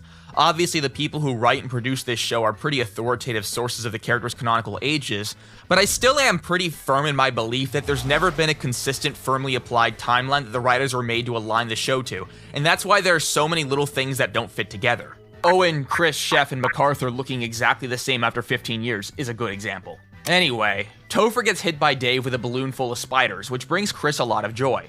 Also, credit to Dave, he's kinda kicking butt this episode. Ella and Sugar then get hit by Jasmine while Ella is singing, which leads Sugar to complain to Chris, but he says he doesn't care if Ella sings, as long as it causes her to get hurt. We cut back to Dave running through the forest, where he gets ambushed by Amy and Sammy. Amy throws her 2 balloons, but they miss, and then Sammy hits him, eliminating him from the game. Jasmine congratulates Sammy for her shot, which frustrates Amy since she's used to taking credit for anything her sister does. Jasmine tells Amy she can tell the two of them apart, and it was clear that Sammy is the one who eliminated Dave. It appears she's the only one in the cast who canonically can tell that Amy is a terrible person for some reason. Also, everyone else is just oblivious to the mole. To be fair, I think I'd probably be oblivious to the mole too. Jasmine tells them that they should stick together since they only have 1 balloon left between the 3 of them, and that she knows where Sean is hiding. In a bush. I guess the cake decorating skills weren't enough. They reach his hiding spot, where Jasmine tells Sammy to drop the balloon.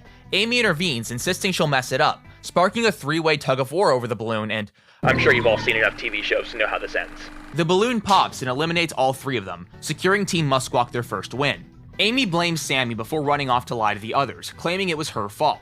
Sammy then notices while speaking out loud that Amy always tries to take things from her, and seemingly hatches a plan. Give me that! You don't deserve to eat. And I've talked to the rest of the team about how you lost us the challenge. Enjoy being cannon fodder. See you at the elimination ceremony. Spare me! So funny. And you enjoy that manchineel fruit. Wow, cool. She's getting back at her. It's like a Chekhov's gun with the manchineel fruit. I'm intrigued, but I have a problem. Why are they at the cave? They're on Team Gino Sewak. They live in the treehouse. It doesn't really affect the scene itself, but that's a pretty big oversight. We transition to the elimination ceremony where everyone has gotten a marshmallow except for the two twins. Chris tells each of them why they might get voted out, and then Amy starts to cough and wheeze as the manchineel fruit at that very moment started to blister up at the inside of her mouth. Right at that exact moment. Despite the fact that she started eating it presumably a few minutes earlier and the fruit has been shown to blister human skin in a matter of seconds. Just in the nick of time. Convenient. Sammy tells the others that Amy, whom she calls Sammy, is actually fine and is just begging for attention, which alerts Amy that she has just been hustled. Quote unquote, Sammy gets voted off the island and shot out of the cannon, leaving the real Sammy still on the island. She's had it coming for years. I guess twinning isn't everything. He said it! It's definitely a bit coincidental that Amy only started having the reaction to the fruit while Chris was handing out the last marshmallow, but that doesn't take too much away from the fact that this is a pretty dope scene. We've never seen a mistaken identity elimination like this before, and seeing Amy lose so dramatically after apparently a lifetime of bullying her sister is pretty cathartic. I'm also happy to see this plan done by Sammy and Sammy alone. Jasmine had nothing to do with it. With all that being said, I don't know why they're doing this only 3 episodes in. It seems a little early to have such a dramatic downfall of a character, no? We're not even a third into this season. I genuinely think this character downfall would be able to bat in the same league as some of this show's greatest if it had more meat on its bones. Like, yeah, they've definitely established the conflict between these two and made it clear that Amy deserves a comeuppance, but they've only really done the minimum amount. I think they could have easily spread this whole arc over a few more episodes and would have made this scene hit so much harder, even if the amount of time devoted to them doesn't change much. I've said this before and I'll say it again. Total Drama needs more than 13 episodes. People might rag on this show's earlier seasons for meandering here and there, but in my opinion, it makes the story points feel a lot more impactful, as opposed to fast-tracking everything within a handful of episodes. I've seen an uptick in people online speaking more positively about what we call filler in TV shows and movies, and I think this is a good development. Stories like Total Dramas benefit from downtime, and I think without filler, we're expected to connect with just the bare essentials of a story, which leaves it feeling kind of stilted, at least to me. That being said, I feel bad always bringing up this point because the 13 episode limit is something outside of the control of Fresh TV. They had to work with what they were given. Anyway, I like this episode quite a bit more than the last 2. The characters, even the ones I didn't really like earlier on, feel a lot more tolerable to me here, in large part because they're more established. Now that we're pretty familiar with these characters and their silly little quirks, the show seems less heavy-handed with how they're written. Altogether, it's a bit more subtle. Just a little bit, though. Episode 4 is called I Love You Nots, which is interesting to me, because so far 50% of our episodes have had the phrase I love you in their titles, which is a bit novel, I guess. I don't know. So, as we established at the end of the last episode, Sammy is now pretending to be Amy, which she accomplishes by using a blueberry as a fake mole and acting really catty, which is kinda confusing given that everyone seems to be completely oblivious to how mean Amy is to the extent where she can verbally abuse Sammy in front of them and no one cares, and they actually believe her whenever she tries to play the victim, but Sammy still has to be awful to the people around her to maintain the facade. It doesn't make much sense, but I'll get back to that later. Sammy and Jasmine go out foraging where they run into Sean and Dave. Jasmine asks if he wants to forage with them and he immediately runs away. You know how dating works. First comes love, then comes marriage, then comes your brain being eaten by a zombie baby that was hiding in your pillow. Once again, I like him in spite of the zombie stuff, not because of it. These characters are way too defined by their gimmicks. Imagine if every single Owen confessional was like, wow, this challenge is gonna be hard as not eating food and holding in farts. Or, I'm so glad we won the challenge, it almost makes me feel as good as I do when I eat food and fart. That's basically what we get with Sean, and it bothers me. I feel like these writers can do a lot better. Careful, raccoon poop.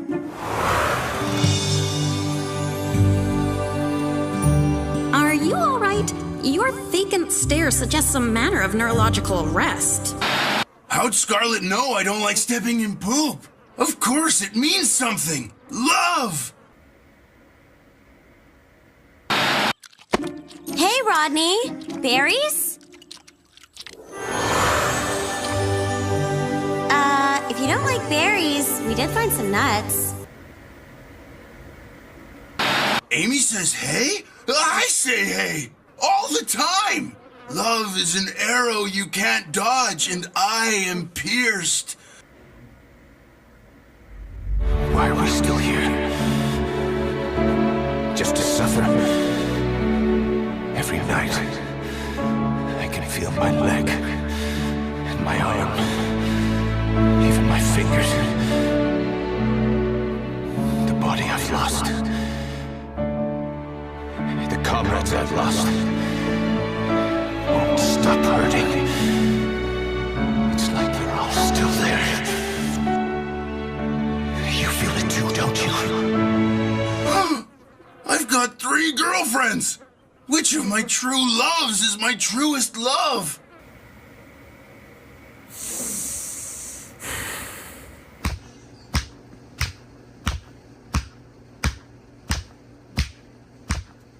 You know, it's not just that this season is consistently unfunny. I mean, it is consistently unfunny.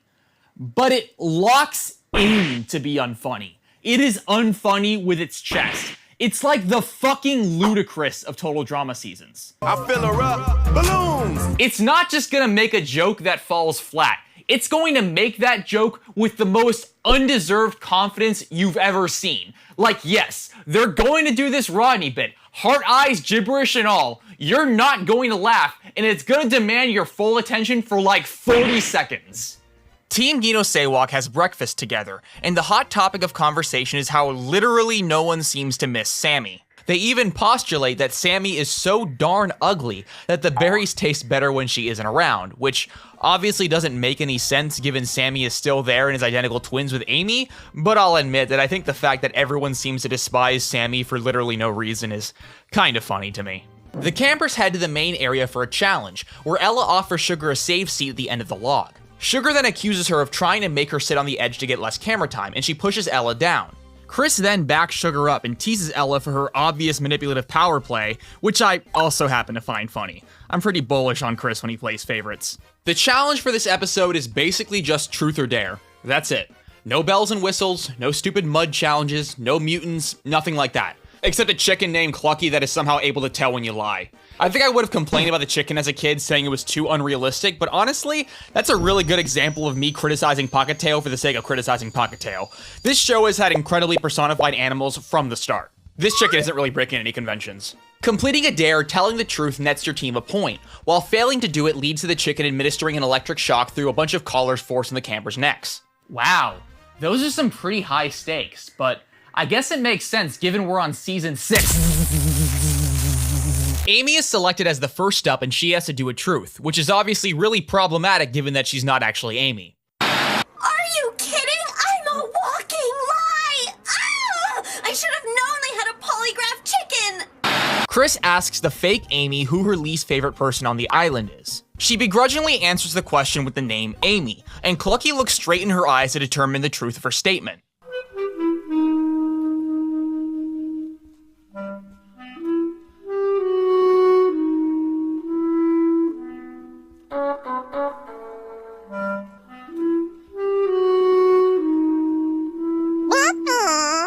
Clucky determines that she's being honest, but the fact that quote-unquote Amy said that she hated herself confuses the others. Care to explain, Amy? Well, I'll explain it. Jasmine, no, please! The truth is that Sammy is not your fault, Amy. Don't hate yourself for your sister's shortcomings. You did what you could. No one's blaming you for Sammy's weirdo-ness. That girl was all bun, no hot dog. Reeked of failure. Okay, enough. I feel much better. I'm taking what I can get. It's kind of funny. Rodney is up next, and he is asked to name the most attractive girl on the island, which leads him to ask Chris for another question because he has 3 girlfriends who are on the edge of their seats waiting for his answer. This joke is probably the only good thing that came out of Rodney's entire existence as a character for me. In order to not disappoint any of his girlfriends, Rodney names Sugar as the most attractive girl, which leads to the chicken shocking his team. Sugar claims the chicken is lying because she's obviously the most attractive girl on the team, and then the chicken shocks her team too. Ella, in order to try and cheer Sugar up, says that maybe Rodney thinks of her as the second most attractive, which only angers Sugar further, and Chris reprimands Ella for allegedly picking a fight. Oh, this is giving me superhero id flashbacks. I like superhero id flashbacks. Sky is up next, and her dare is to drink an entire jug of mineral water in 30 seconds. She starts off really slow and worries her teammates, so Sean takes it from her and shakes vigorously, and then launches the water at her in one go. I'm not a physicist or anything, but I don't think there's enough dissolved gas in mineral water for that to be physically possible. Sky and Sean win their team a point, although that was kinda generous of Chris. A lot of water splashed all over the place. Anyway, the amount of water Sky drank in one go gives her an upset stomach that's growling very, very loudly. The show makes a point of it. Max is up next and is asked what his biggest fear is. He obviously lies. Dave is up next with a dare, and he is asked to kiss someone next to him. Sean runs off, but not for the reason you're probably thinking. He doesn't bring up anything like his sexuality or potential attraction to Dave. He says he doesn't want to kiss him because it reminds him too much of being up close to zombies. Dave instead looks to Sky, who is actually willing to do it. They both play it off as just for the challenge, but it's clear they both want it. Their lips draw close, and then Sky randomly burps super loud. Great. Clucky shocks Team Musquawk because Dave and Sky never actually kissed, and then Sky apologizes to the others, blaming it on the mineral water. It had nothing to do with the mineral water. I belch when I'm nervous, during tests, or when I'm near a guy I really like. No. I don't like Dave. Well, not like. I don't dislike him. It was the water. Sean is up next and gets dared to pick his nose and wipe it on Dave. Dave runs away, so he instead shoots out a snot projectile from his nose from a distance, covering Dave in boogers. Poo-poo pee-pee. Caca. Dookie. Chris doesn't give them the point, however, because he didn't actually wipe it on Dave. Wee-wee. Doo-doo. Stinky. Stinky poopies. Next up is Ella, who receives a truth challenge and is asked what she would change about herself if given the chance. I would change whatever is stopping Sugar and I from becoming the best of friends. Aww. I firmly believe we were meant to be close. She has single-handedly made this my favorite episode so far. Because Ella used the term firmly believe, Sugar accuses Ella of using pageant talk to upstage her. Man, this show really is giving me blasts from the past. And the others have to hold her back in order to stop her from hurting Ella. Chris then shocks the whole team because they scared Clucky, and also he says Ella had to obviously be lying because no one would ever say something that nice. That's good. It's cinema, folks. Anyway, the episode then goes into montage mode, with the characters finally scoring points for their teams, and other teams in one case, because the animators accidentally gave Team Musquawk a point when Scarlet went around. Boy, I really hope somebody got fired for that blunder. Rodney also gets picked a few times and keeps lying because he doesn't want to confuse his 3 girlfriends. I would complain, but this is just them setting up his elimination, so I don't really care. The teams, both at 3 points, get sent into a sudden death head-to-head round for the win. Rodney gets picked for Team Gino Sewak, and upon finding out the round is a dare, taunts Clucky the chicken because he's confident he'll win, given he's truth challenged. He gets so riled up that he taunts the chicken by saying he eats 6 eggs a day, which pisses her off, but Chris stops her from attacking. Ella is then picked for Team Musquawk. The challenge is to untie a tight knot and open a bag with a shock remote and shock the other team. Ella takes to it easily, but Rodney can't even get a grip because of his giant yowie hands. Ella, being Ella, offers Rodney help untying his bag. She's really good when she isn't singing, and when Leonard isn't around. There's a good argument to be made that a majority of the early season's biggest problems for me can be attributed to Leonard existing as a character. Ella takes the remote and struggles to press it, because she can't bear the thought of shocking the other team. Clucky, on the other hand, can, and she grabs the remote and presses it over and over to get back at Rodney for eating eggs. She gets wheeled away like Hannibal Lecter for it, and the show hints that Chef is gonna cook her. Team Gino Sewak heads to the campfire, and, as I said earlier, Rodney is the one who gets eliminated. He's so obviously the one who gets eliminated, in fact, that the show makes a joke about how obvious it is that he will be eliminated. Jasmine, Scarlet, Amy, please understand. This that you, I mean, there's love and raccoon poop and today with all the shocking? Yeah! Because Chick and I love Girl Island 3! Uh-oh! Yeah! Hold that thought. Wow, can you really believe Rodney is such an unpopular character? It just boggles the mind. Thankfully, we will never see him again. I get a rush of dopamine just saying those words.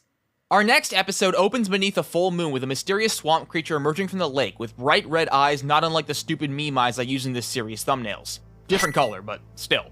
It scares the local wildlife, and we immediately fade to Sean and Jasmine in the trees. Sean says in the confessional that he likes Jasmine a lot, but can't actually date her, because in the case of a zombie apocalypse, he would have to be responsible for the both of them. I'd personally argue that you're better off with companions in that situation, but who's to say? Sean then notices the bizarre creature walking through the forest, and comes to the conclusion that it's a zombie. He freaks out and disappears, after heading to the confessional to let us all know his train of thought. I think this scene would be a lot better if he made the decision that he couldn't date Jasmine after seeing what he thought was a zombie. It would make his blatant refusal to entertain the idea a lot more believable. The following morning, we see Dave and Sky foraging for food together while Sky tells him about her dreams to become an Olympian. She also mentions that her older sister almost got into the Olympics in rhythmic gymnastics. Dave says in the confessional that he wants to tell Sky he has feelings for her, but is worried that he'll say some stupid crap because apparently he says stupid crap when he gets nervous around girls. Like how Sky burps when she gets nervous around guys. I might like this romance more if one of the running gags didn't involve characters burping in each other's faces, but this is Pacateo Island. We're gonna have to have characters burping in each other's faces. Dave starts blabbing about how rhythmic gymnastics isn't a real sport, because he says all the wrong things when he gets nervous, which obviously angers Sky. He tries to catch himself, and to his credit, he kinda does. He eventually spits it out. He likes her. And before we see where it goes, it cuts to Sky in the confessional bringing up how she doesn't see the logic in dating someone who will eventually be competition. Which makes sense. That can definitely throw a wrench in things. It makes for a heck of an alliance, though.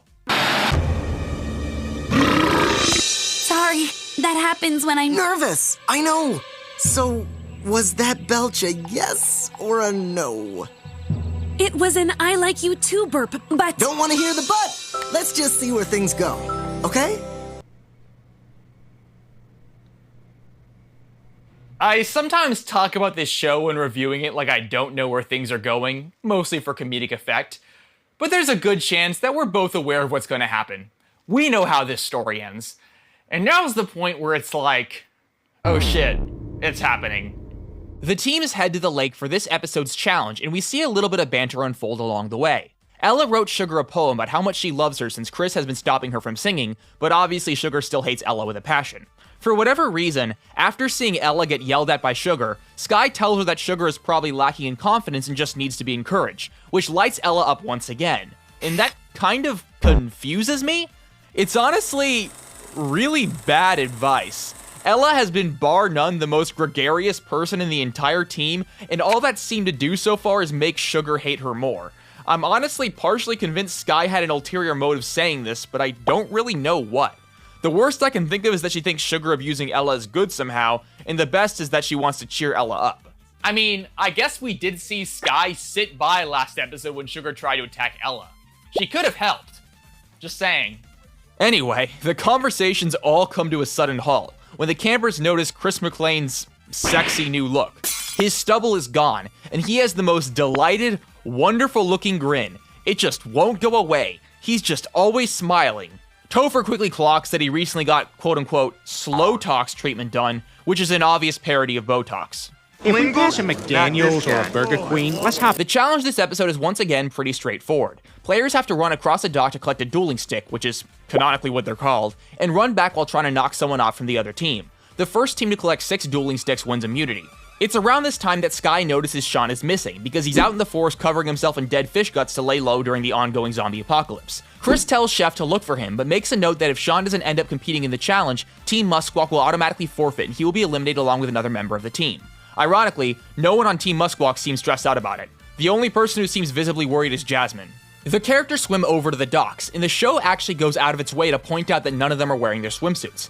They explain it away by bringing up that all their excess luggage was lost when the blimp got shot down, which is actually a pretty good in-canon explanation, but I'm gonna go out on a limb here and guess Fresh TV decided to just not give this cast alternate swimsuit rigs to save time. That's also probably why literally only one character wears pajamas. Topher volunteers to go first for Team Gino Sewak in the absence of Jasmine's leadership, and Dave offers to go first for Musquawk. The two of them run to get their sticks, and they both miss each other when running back. Chris is obviously unimpressed. Sammy and Sugar go up next, and they rile themselves up by pretending the other person is someone they hate. Sammy pretends Sugar is Amy, and Sugar pretends Sammy is Ella. Chris still finds the encounter boring enough to speak into his walkie-talkie to summon Scuba Bear, who is a bear dressed in scuba gear. I kinda like Scuba Bear. I'm kinda messing with Scuba Bear. Scarlet asks Max if he has any evil gadgets that can help their team win the challenge, and he says no because all he has is a copper wire. He's kinda selling himself short, to be honest. We literally saw him with the Necronomicon in a previous episode. The ever-resourceful Scarlet tells Max he can wrap it around his stick after securing it, making it a conductor. He hesitates, but ultimately goes through with the plan. Scarlet takes one of the sticks and uses it to fish out an electric eel that has no business being in a western Canadian lake, but neither do man-eating sharks in eastern Canadian lakes, and launches it across the dock while Max catches it with a Q-tip rubber. It electrifies the metal rod, and he uses it to shock Ella. Wow, a lot of characters are getting electrocuted this season. Well, I guess it is Season 5B. Pretty much all the characters are shocked, pun not intended, by this development, except for Sugar, who is loving it, and Scarlet, who seems to be hesitant to take credit for playing so dirty, but is proud of her idea still. Dave pulls Ella out of the water, and Sky heads to the dock with newfound moxie after seeing what Scarlet and Max did. Dave notices that Ella's shoe fell off in the water, and puts it back on her foot in classic Cinderella fashion. That was a true fairy tale moment. I have found my prince! Aww, that's so cute. She's in love! He's her Prince Charming. I think I'm so attached to Ella out of a lack of things I really care about in this season, but it's still so cute. Sky lets her anger get the best of her, and she swings way harder than she needed to, which leads her to falling in the water. Scarlet, having expected this to happen, slides below to avoid getting hit. I find the joke in the confessional where Scarlet tries to explain her thought process with needlessly flowery terminology to be a bit so-so, but honestly it doesn't bother me enough to take away from how badass it was. It appears Scarlet is incredibly resourceful, both physically and mentally, but we still don't know what her endgame is, and that only makes her seem more fierce as a competitor, to be honest. Dave goes up next against Jasmine, and although she would usually be super tough competition, she's too preoccupied with Sean's absence to pay attention to the game, leaving Dave able to knock her off without even trying. We then cut back to Sean in the forest pretending to be a zombie where he notices a waterfall. He decides he'll go behind it and create a shelter, and then hopefully find Jasmine and ask her out. I suppose 6 hours of zombie apocalypse isolation had him reevaluating his emotional priorities. Chef finally finds him and picks him up, and Sean, noticing that Chef isn't a zombie, says they can hide in the waterfall he saw, but when he looks back, the waterfall isn't there anymore. But honestly, it probably wouldn't have been a good idea anyway, because it's not that likely that waterfalls have hidden caves behind them. That's just a video game thing. We cut back to the game, with both teams having gotten another point. Ella goes up to Dave and offers to go up next, and Dave obliges, but he probably shouldn't have, given that Team Gino Sewak has 5 out of 6 Q-tips, and Ella's track record in this competition has been pretty bad. Sky also notices how Ella touched Dave and called him a prince, and says in the confessional that she doesn't care, but it's pretty obvious that she's kinda jealous. Ella meets Max in the middle, and Max tries to taunt her but is interrupted by Scuba Bear, who picks him up and dunks him into the water. Scuba Bear then approaches Ella, which scares Dave and Sky but causes Sugar to cheer. 2 in a row? This is like winning a pie eating contest and then watching someone you hate get hurt! Ella sings to the bear to calm it down, which works like a charm. Chris, out of frustration hearing her sing, throws his drink at Scuba Bear, which hits him right in the snout. Scuba Bear, not having appreciated that gesture, swims over to Chris and attacks, and Chris smiles through the whole thing because of the slow talks. Ella secures her team another point, and Chef pulls up with Sean in the passenger seat, which for some reason completely stops Scuba Bear from hurting Chris. Sean is thrown onto the docks, and he immediately checks the others for bite marks because he thinks they're all trying to avoid the zombies. I guess. Dave notices this, and tells him that Team Gino Sewak have already become zombies and he should hit them, for some reason. He falls for it hook, line, and sinker, which confuses me because he seemed to be able to tell Chef wasn't a zombie just by looking at him, but somehow isn't able to tell with Jasmine and the others, but I don't really care. Also, he might be more convinced because I don't think people try and validate his delusions super often. Jasmine goes up against Sean, because she knows she might be able to save him from getting eliminated by throwing the round and giving Muskwalk a point.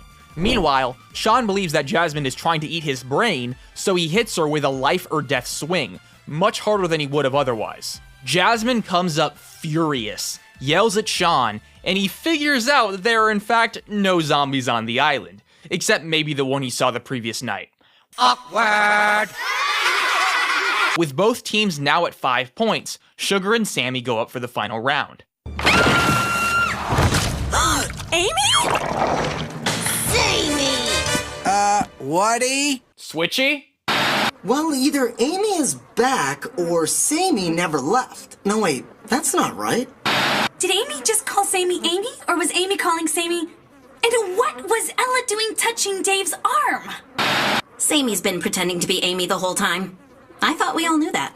Oh, so Scarlet has known all along. That's pretty cool. It lends to her seemingly aloof exterior, silent but deadly. But honestly, there's a really funny implication from this. If she had really known all along, she kept agreeing with everyone last episode when they talked about how lame and boring Samey was as a person despite knowing that Sammy was mere feet away, and even went so far as to tell Ronnie that he might have had trouble eating around Samey because of how ugly she was. It's kinda hilarious. Was she just doing that to be mean? If so, I'm pretty impressed. Amy and Sammy wrestle and pull at each other's hair, which gives Sugar the opportunity to run past and win the game from Muskwalk without even having to push anyone over. Not like Sugar would have a problem with that, but, you know. The teams make their way back to their shelters after the game. Max thanks Scarlet for her contribution to his evil schemes very dismissively, which doesn't seem to bother her all that much until he calls her worthy of being his sidekick, which seems to strike a nerve. She gets furious in the confessional, way more angry than we've ever seen her. Sean runs up to Jasmine to apologize, but all he can muster is a few seconds of gibberish nonsense that is slightly more intelligible than your average Rodney sentence, and Jasmine picks him up and chews him out, telling him she was throwing the challenge and now because he hit her, she is most likely going to be eliminated. She did that for me? Huh. This sounds crazy, but maybe there's more to life than preparing for the undead to take over. Maybe I should start thinking more with my heart. How could I let my feelings for Sean distract me? He's obviously not into me, so it's time to get ruthless. No more thinking with my heart. I'm not the biggest fan of this development. First of all, I don't really know what Jasmine wanted in this scenario. Obviously, Sean hit her pretty hard, but that's kind of the name of the game. Did she want him to hit her less hard? I don't know. I guess you could argue that she just regrets throwing around because she now thinks it will cost her the million, which is definitely a better reason for her change in priorities, but it doesn't have much to do with how hard or soft Sean hit her with the dueling stick. I do like the contrast they're obviously drawing. Sean started this episode doubtful of his ability to date because of his other priorities, while Jasmine started it willing to put her priorities aside for a guy she liked. But because of what each character went through this episode, they both changed their minds, leaving them just as out of sync as they were when it started, if not more. It's clever, and I like it conceptually. I like the concepts of this plan, but, and maybe this is a personal thing, I generally dislike when conflicts between two characters are drummed up to this extent over a misunderstanding. Jasmine so far has been shown to be a reasonable person, and Sean is, well, not as reasonable, but he seems to be conscious of how his actions can affect other people, which probably puts him ahead of over half this cast, so it's frustrating to see her so unwilling to even listen to him when he's clearly remorseful about something. I don't know. It's not a huge gripe I have, but I think for a plot line this paramount to Pockettail Island, it's important enough to bring up. Chris gives the winning team their disgusting takeout food for the day, and tells Ella that if she sings again, she'll be immediately eliminated from the show. And I gotta give him props. I don't really like Ella's singing, so this just makes her more consistently funny. I bet you could change his mind with a song. Chris hands out the marshmallows to Max, Topher, and Scarlet, leaving the last marshmallow having to be between Jasmine, Amy, and Sammy, although Chris hasn't really explained yet what he's going to do with the twins given the whole switcheroo thing. Jasmine believes she's been voted off, but Chris gives her the final marshmallow, much to Sean's relief, watching the elimination from afar. I don't know why he's doing that. Occasionally we've had characters secretly watch the elimination ceremonies throughout this show's history, but there's literally no reason to. They were literally summoned to the campfire. The rest of Team Muskwalk is literally right there. Sammy, trying to be seen as Amy, quickly stands up and tells Chris that he should eliminate Sammy, and then Amy stands up in protest, saying that it's ridiculous that anyone ever thought someone as ugly as Sammy could be mistaken for Amy. It's kinda hard to summarize what's happening between the two of them in graceful sentences. Suffice to say, the two twins end up fighting on the ground again. Chris then tells them he's kicking them both off, which game rules wise is pretty unfair to Amy, but she kinda deserves it. No! Why me? Why me? I'm the nice one. She cheated! And to make it fair, maybe Sammy should come out first this time. So nice to see family traveling together. Okay, that's kind of funny. But what was the point of this? Like, this entire arc? Seriously. Because this is such a trivializing way of ending it. I get that by this show's nature of having a progressively shrinking cast, you can't exactly lay down a red carpet for every single character, but after having so much focus on her over the last few episodes, this just seems so abrupt. We start out this season highlighting a classic underdog story. Amy is terrible to Sammy and has been terrible to Sammy as long as they could remember, and most people seem oblivious to it somehow. But Sammy makes an unlikely friend in Jasmine who can see the dynamic and also relates to Sammy because Jasmine also has trouble socializing. I haven't really brought it up yet, but there's a small plot point in this season about Jasmine having trouble making friends because she's so tall that people find her intimidating, but it's not brought up very often and feels a bit tacked on, so I haven't needed to talk about it much. Jasmine ends up being the person who helps Sammy realize that she deserves to be treated better, and this leads Sammy to gather the confidence to stand up to her sister. It doesn't work super well at first, and Amy fake cries to turn the others against her, but Sammy gets the idea later on to weaponize both Amy's abuse against her and the ignorance of her teammates to kick Amy off the island and take her place. And as I said earlier, this is a very entertaining maneuver. A twin switcheroo like this has a lot of potential, and that's why it's so sad that it just gets swept aside so quickly. Following this elimination, we see Sammy try to pretend to be Amy. I cracked a few jokes about the logic of Sammy needing to pretend to be mean to blend in, but it's not actually a big deal to me. She almost spills the beans a couple of times, but manages to scrape by. She's living a big lie after all. And then Amy comes back right at the end of the next episode and they both get eliminated while whining. Meanwhile, Justin was getting eliminated at Total Drama Island because Heather gave Owen a piece of cake, and because Izzy wanted sole control of Owen, allegedly. The girls get shot out, and that's it. They never come back again. It's insane. In a season that, I'll be honest, so far has not had many opportunities to squander, it seems beyond the pale to squander an opportunity this hard. Jasmine doesn't even acknowledge Sammy being gone after this episode, which is insane, given how a majority of the episodes so far have had them forging together on their own in the opening minutes. Sammy is not a Leonard or a Rodney. She's had some of the most actual narrative focus so far. So all of her arc being relegated to less than half the 13-episode runtime is so bizarre to me. I think some people will argue that there was nothing left for Sammy to do, and I see where they're coming from, even if I don't agree. Pretty much the only thing that's defined Sammy so far is the fact that she lives in the shadow of her abusive sister. So much so that she wears the same clothes and everything. There's not much that sets them apart other than being nice or mean, and now that she's bested her mean sister, she doesn't have much else to do. That being said, I think they could have done a bit more with her. Just off the top of my head, I like the idea of Sammy playing a role in Jasmine's relationship with Sean. Jasmine is clearly conflicted about her emotions right now, and it would be satisfying to watch Sammy help Jasmine like Jasmine helped her. Otherwise, I think the fact that Sammy has to keep such a deadly secret could also be a treasure trove of opportunities. Imagine if a character like Sugar found out, and used it as blackmail to force her to throw challenges or try to tell Chris. That would be interesting. Maybe Sugar would feel like an actual antagonist. If nothing else, I wish they just stretched this arc out enough for her to make it to the merge. I mean, it's not like anything that's happening from now until then is crucial or interesting enough that I think it needs to stay in that order. Keeping her around, even if she isn't the center of attention, would at least make her feel a bit more important to the overall story of the season, which, admittedly, plays a bigger role to your average viewer than you might think. Honestly, this is just another example of the show suffering from its short runtime. By necessity, the characters' personal journeys have to be faster paced, much more shallow, and much less interesting, especially when they're from an all-new cast. Some of these characters have fewer speaking lines than non-feral Ezekiel.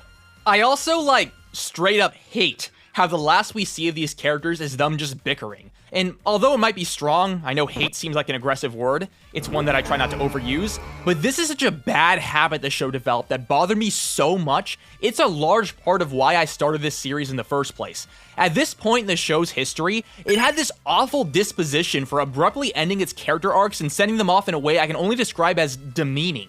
Like, after all Sammy went through, how do we see her at the end? What did she learn? The answer is nothing, or she just learned to fight with her sister. Now, they just fight back and forth in a way that's meant to be seen as groveling and childish. They whine and complain to no avail, and Chris shoots them out of a cannon, never to be seen again.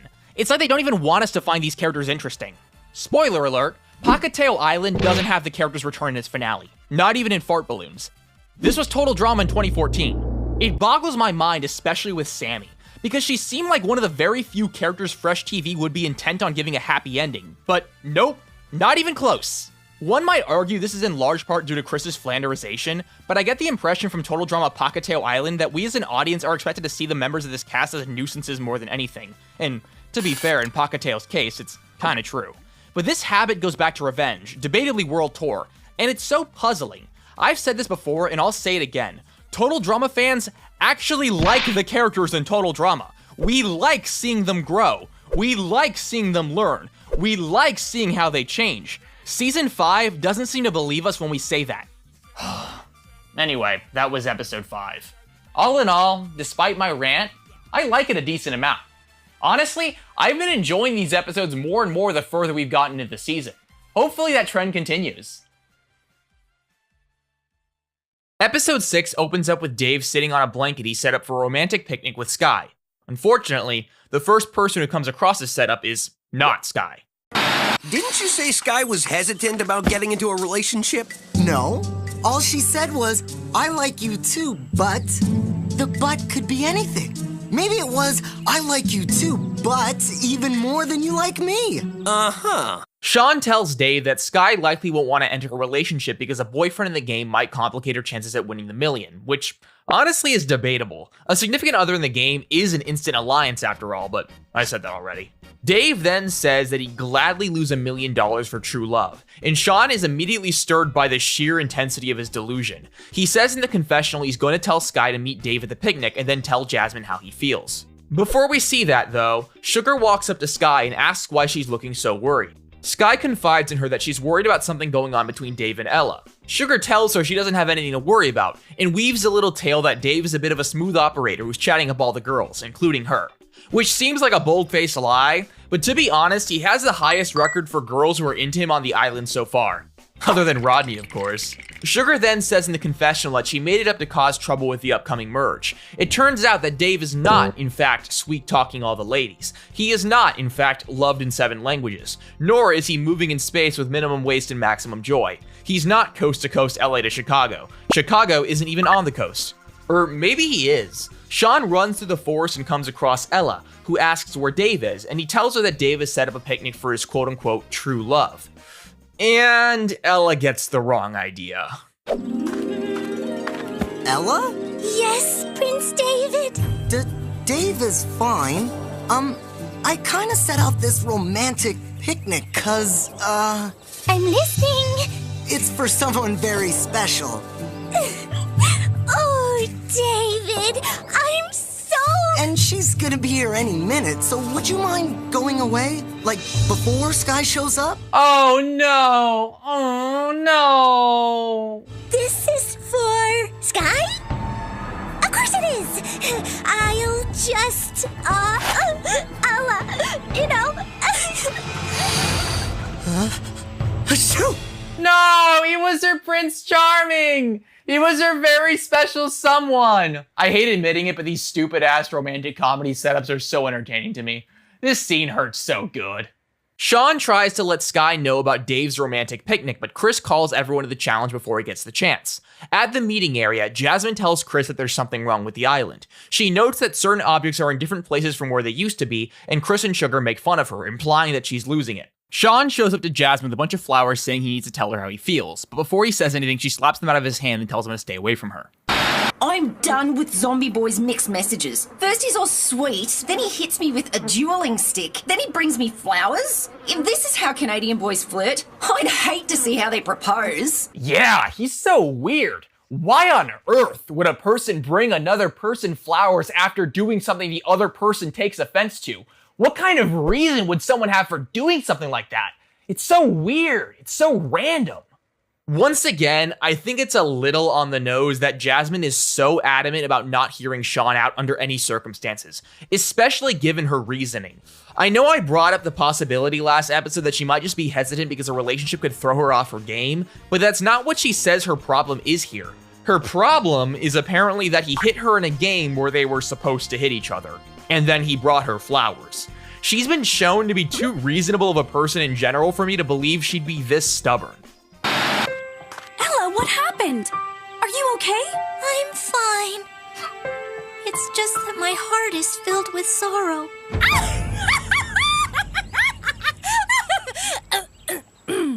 That was about something else. I'm noticing how Scarlett enjoyed watching Jasmine yell at Sean, but didn't enjoy Sugar laughing at Ella. I don't know how intentional that is, but it's interesting. I'm cornplating so hard right now. I'm like an Aztec farmer who just hit up the chinampa. Ella tells Sky that although she thought Dave was into her, he was in fact only into Sky, and Sky immediately lights up at the knowledge and has to apologize for getting all giddy. Dang, maybe Dave isn't as delusional as I thought. Also, I might get some flack for this, but Ella did not have to tell Sky this information. She could have kept it all to herself, and honestly, that would have been fair game in my book. She did not have to Cody the two of them, especially moments after being turned down. But she did. I guess she's just that nice. The challenge today, like a lot of other Pockettail challenges, is super straightforward. Each team has to retrieve a gold coin from a monkey somewhere in the forest and use it as a vending machine to get a snack. Dang, they're charging a gold coin for one bag of Chef Hatchett's Total Drama Yum Yum Happy Go Time Candy Fishtails? Inflation's hitting us pretty hard. The two teams run off to find their monkeys. Team Muskwalk moves as a group, slightly hindered by Ella's heartbroken straggle of crushed dreams. Team Ginosewak has even less luck, as when Jasmine tries to get everyone moving, Topher tells her he's gonna head off for some, and I quote, errands, and then Max tells her that he's tired of taking her orders and tries to spark an uprising. So Jasmine hangs him up a tree and opts to do it herself. Scarlet sees what happens and gives Max some advice. Because Max is true evil, or well, let's just assume that's the case for the sake of argument, he should be willing to punish his own teammates for treating him badly. He gets the idea to create a trap on the way back from the forest that Jasmine and Topher will get caught in, which seems a little bit vanilla after he built a mind control device and acquired Necronomicon, the Book of the Dead, but who am I to judge? After getting caught, he will only let them down and they agree to bow down to him as the team's supreme leader. It's a foolproof plan, honestly. Or, well, it has to be, given that someone as smart as Scarlet is behind it 100%. Unless, of course, she's lying when she says she thinks it's a good plan. But why would she do that? Both teams end up finding their respective monkeys pretty easily, but catching them is a whole different story. Team Muskwalk's initial plan was to lure their monkey with a banana, because Dave had a banana, but Sugar ate the banana, so they couldn't use it. Sugar tries to tackle it and fails, and then the monkey runs off and eats the gold coin. The team chases it for a while until they reach a small rock formation. Dave and Sky try to get it, but then the monkey gets eaten by a bear. Are you kidding me? Spit him out! If that's how it ends for Team Muskwalk, I don't think I could bear it.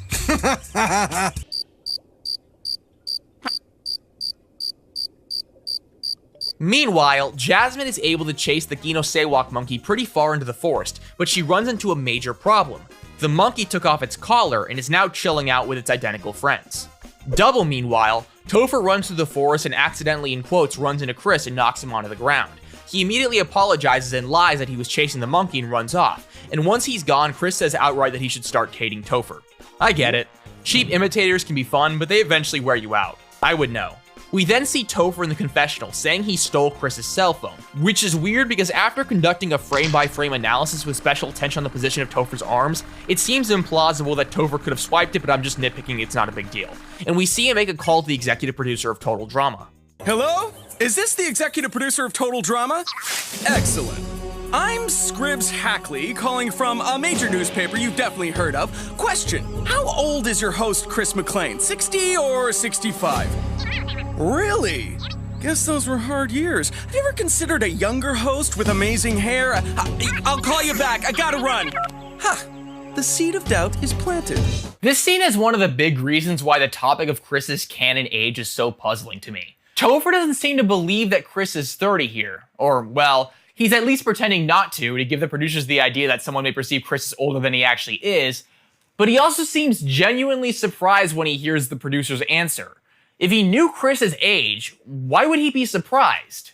All I'm saying is, I'm struggling to believe the 30 figure. I think Chris and Fresh TV might be lying to us. Scarlet and Max catch up with Jasmine after setting up their trap and get clued in on the whole identical monkey debacle. Max tries to intimidate the monkeys, but because he's a grumbly little gnome child, the monkeys throw a mysterious brown substance at him. He initially thinks it's mud, but the others let him know that it's not mud, and is in fact a thing that monkeys are more well known for throwing. It's poop from a butt. But the show doesn't state it outright, which makes me kind of curious why. They also do this a few episodes back where Ella and Sugar get covered in mustard, relish, and a brown substance that Sugar tastes and says she can't identify. I assume that is also supposed to be feces, but the show seems reluctant to state it outright, and I'm kind of curious if that's because of certain network guidelines. Like, they might not be allowed to outright confirm that an object is poop.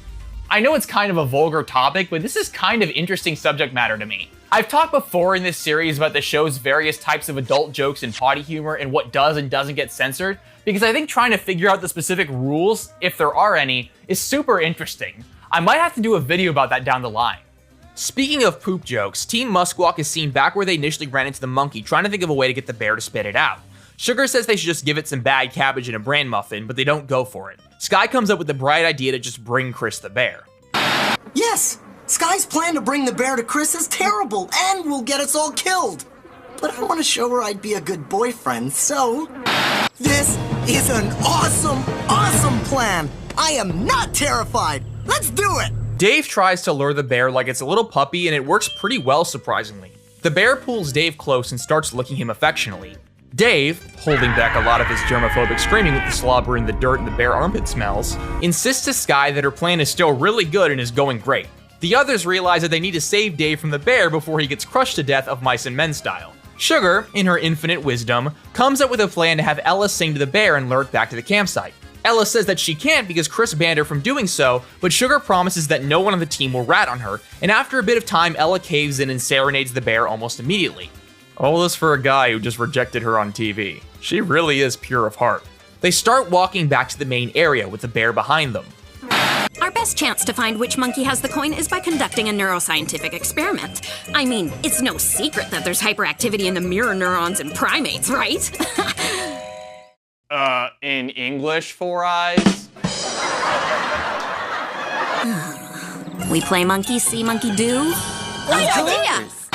Use little words. The team gets the monkeys to mimic a couple of actions like waving their hands and pointing with both of their fingers. Max, apparently, has a lot of trouble striking two poses. I find that pretty funny. The third action the team gets the monkey to do is pull a coin out of their pocket and flick it in the air. Obviously, the only monkey who has a coin is the one who does it, and Jasmine grabs the coin and they make their way back to the meeting area. Except Max, he straggles a little bit. He catches up with the team, and Scarlet asks him where he marked the trap, and right as he answers that he didn't need to, the four of them step on the leaves and get caught. The plan was for Max to be the only one not in the trap, so that the team would know he built it and vote him off. Now I need to find a clever way to make him admit it. This won't be easy. Ah! I bet Sky made this trap. Wrong, fool! It was I! Me! Much easier than I thought. Wow, so she was trying to throw the challenge just so she could get Max out, presumably because he called her his sidekick. Up until that point, she seemed to find him mildly annoying but worth hanging around, but that seems to have struck a chord. Team Muskwalk walk onto their trapped adversaries and make their way to Chris with the bear. Chris is curious why the bear is so happy and joyful, because he sees things like happiness as unnatural, bizarre deviations from the norm, and Sugar tries to fess up to get Ella eliminated, but Sky stops her and claims she hypnotized it. Chris still doubts the bear eat monkey eat coin story, so Sugar takes matters into her own hands and starts thrusting the bear to get it to spit out stuff it has eaten recently, including a license plate in one of Cody's shoes. It spits out the monkey, who happens to be alive and well, just a bit wet. No digestion, nothing. If only Bunny was that lucky. She sticks her arm straight down the monkey's mouth. Pretty deep, I might add. And the others beg her to stop, but they immediately beg her to continue when Team Gino Sewak starts making their way over after having escaped Max's trap. Sugar pulls the coin out of the monkey and tries to hand it to Chris, but Chris reminds her that she needs to put it in the vending machine to beat Jasmine, who's now running towards it. So, Sugar just flicks the coin really far and it lands right in the vending machine input with no issue whatsoever. I guess she can just do that. Sugar has some mad skills. Chris summons both teams to the elimination ceremony this episode, and he doesn't even try to pretend the voting is a mystery. Max is clearly the person voted out.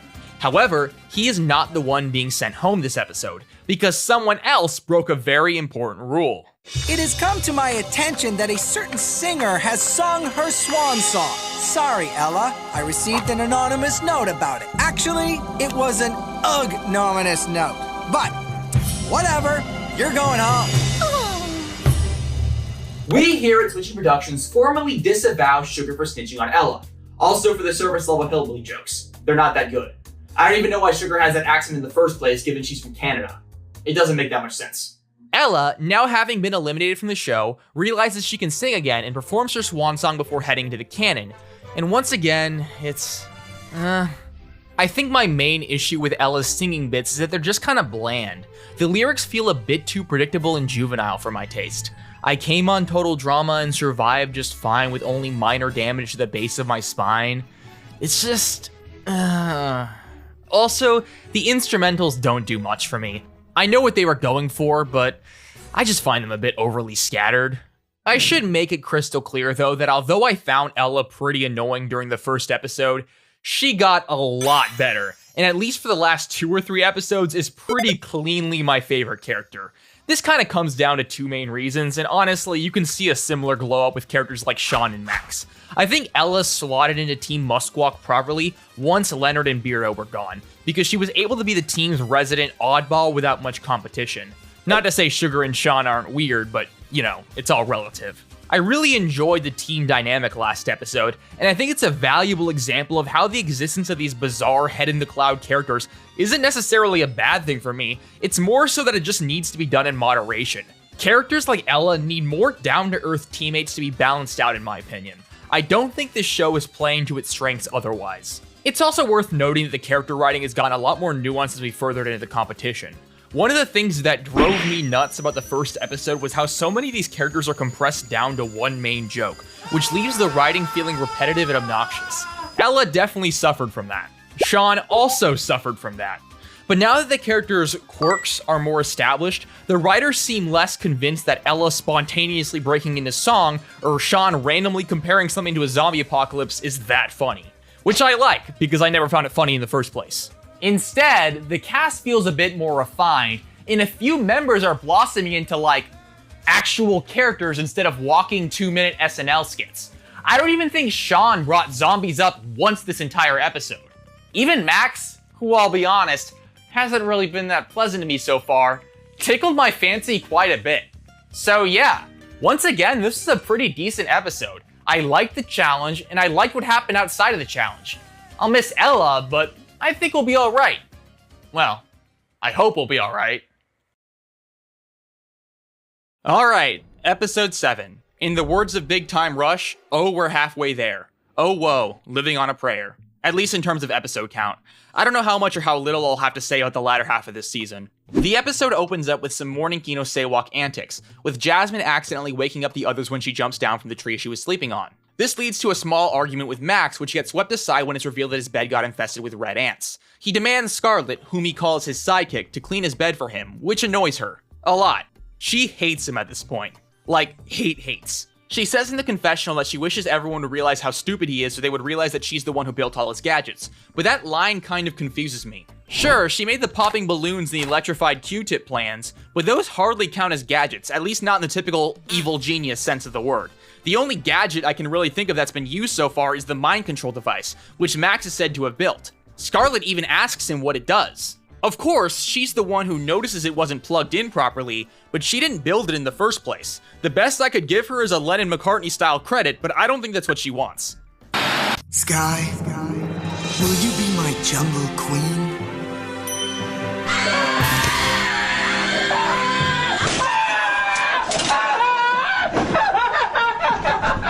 What? I said, want some berries? They're clean.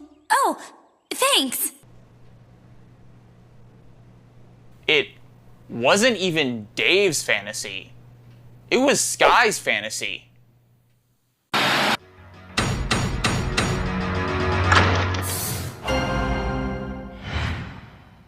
Okay, I kind of flirt with Dave sometimes. And I dreamt about him. And my tummy fills with butterflies when he's around, but that doesn't mean I have a crush on him. I can't. I'm not looking for romance. He gets it. Despite her insistence on not wanting a relationship, it appears that Dave's masculine charms are too much for her to handle. She keeps insisting that they're just friends, but she'll microdose his sexy chivalry as far as she can reasonably go. He's turning her upside down, inside out, round and round. He's giving love instinctively. Sugar makes note of their mutual crush and tells Sean that they should form an alliance in order to keep themselves safe from being ganged up on. He doesn't want to. Because of that, she opts to ruin any intimacy between the two of them she sees, and given everything about her, she's pretty darn good at it. Chris calls everyone over to the meeting area for the challenge. Race around the island in giant metal balls. It's like that one bowling episode of Phineas and Ferb. The campers all get into their team's ball, with the one exception of Jasmine, who is freaking out. It appears she has a small case of claustrophobia. Ho, ho, ho! Stop it, Patrick! You're scaring him! Okay, so I might be claustrophobic. It's sad when a person lets a single irrational fear control their whole lives. Okay, that's a good one. Chris kneels down and tries to sympathize with Jasmine so her guard lowers, and then tells Chef to throw her into the ball real quick. The two of them seal the balls up and push them forward, only for them to fall down a giant ravine that suddenly showed up. It's like, really deep. Dave and Sky dizzily fall out of the ball. Apparently dizzily is a word according to the Cambridge English Dictionary, and they end up falling in perfect accidental romantic kiss position. Unfortunately for Dave, Sugar sours the moment by barfing all the blueberries she ate that morning on him, which makes him scream in panic. It's revealed that Chris was lying about the whole pinball race challenge. The actual challenge the campers face is finding their way out of a gigantic underground cave system that, according to Cree legend, no one has ever found their way out of alive. I'm definitely not the first person to say this, but this reminds me quite a bit of the Spy episode in Total Drama Action, at least the first part of it. The teams are each given a bunch of supplies, some more useful than others. Max gets a bunch of climbing gear and night vision goggles, while Sky gets Bero's posthumous beatbox album. Rest in peace. Chris blows his air horn to commence the challenge officially starting, which causes a few rocks to begin falling down. Scarlet notes that they should try and get out as fast as possible because the cave system seems to be structurally unsound, so Jasmine continues her claustrophobic panicking, which only makes things worse. Sean tells her she should probably stop, and then Sugar screams that there's a cave-in happening, which is pretty much the exact opposite of what you should do when there's a threat of a cave-in. Total Drama characters have always been bad at not causing cave-ins and avalanches, but they've only been getting worse. The panic of the cave-in causes the cast to split up a bit. Team Gino Sewak splits off into two groups, those being Jasmine and Topher and Scarlet and Max, and Team Muskwalk stays together. Fortunately, no one on either team gets crushed to death by falling rubble. After the cave system stabilizes, Sky and Dave get their bearings and check up on each other. Once again, they get the perfect opportunity for a TV couple kiss, until Sugar metaphorically swoops in and burps in their faces. The noise then triggers a bunch of bats to literally swoop in, flying past their faces, except for one bat which stays to kiss Dave. You know, if he doesn't get a rabies shot, like, today, there's a good chance he's gonna die. Sean seems to not get why Dave is running about and screaming, but he of all people should get it. Honestly, Sugar didn't even need to do that. As we established a few episodes back, Sky burps when she gets nervous around guys. Someone was gonna burp either way. Topher and Jasmine put on their night vision goggles, and Jasmine tells Topher they need to win the challenge so Max and Scarlet don't vote one of them off. Topher doesn't seem so concerned with the whole trapped underground thing, and he keeps checking the phone he stole. He keeps saying he has no bars down there, but he literally does. Those are bars. Max and Scarlet make their way through their part of the cave, and Scarlet notes that the stalactites in the cave shouldn't be there because there's no water anywhere on the floor. Chris comes up on a monitor and tells them that if they make too much noise in the area, the stalactites could fall down and potentially kill them. He also unleashes a crocodile to make the situation even more dangerous. This is my chance to get rid of Max. If he doesn't make it back, we lose, and he gets voted off. Or, well, he might die. He might not necessarily be cannon food. He might be croc food. You could very well be sending Max to the great Playa de Losers in the sky. But you wouldn't want that. Would you, Scarlet? Scarlet tells Max he should try and tame the croc to be his evil minion so she could lose him, and he falls for it because he's an idiot. Max tries to tame the croc, but it obviously doesn't work, and the crocodile ends up biting his butt. He screams, and this causes the stalactites to start falling. The show then cuts to its commercial break to keep us on the edge of our seats. Unless you're not at the edge of your seat. Max and Scarlet end up fine, but I can't say the same for the crocodile. We don't see any blood or gore, though, because this episode of Total Drama Pacateo Island was loaded with a TF2 console command where you replace all the blood from dead characters with gears and other mechanical bits. It was mechanical? Hey, I bet everything down here is. And it's all controlled by remote. If I can piece together a transmitter to send out signals, who knows what we could find?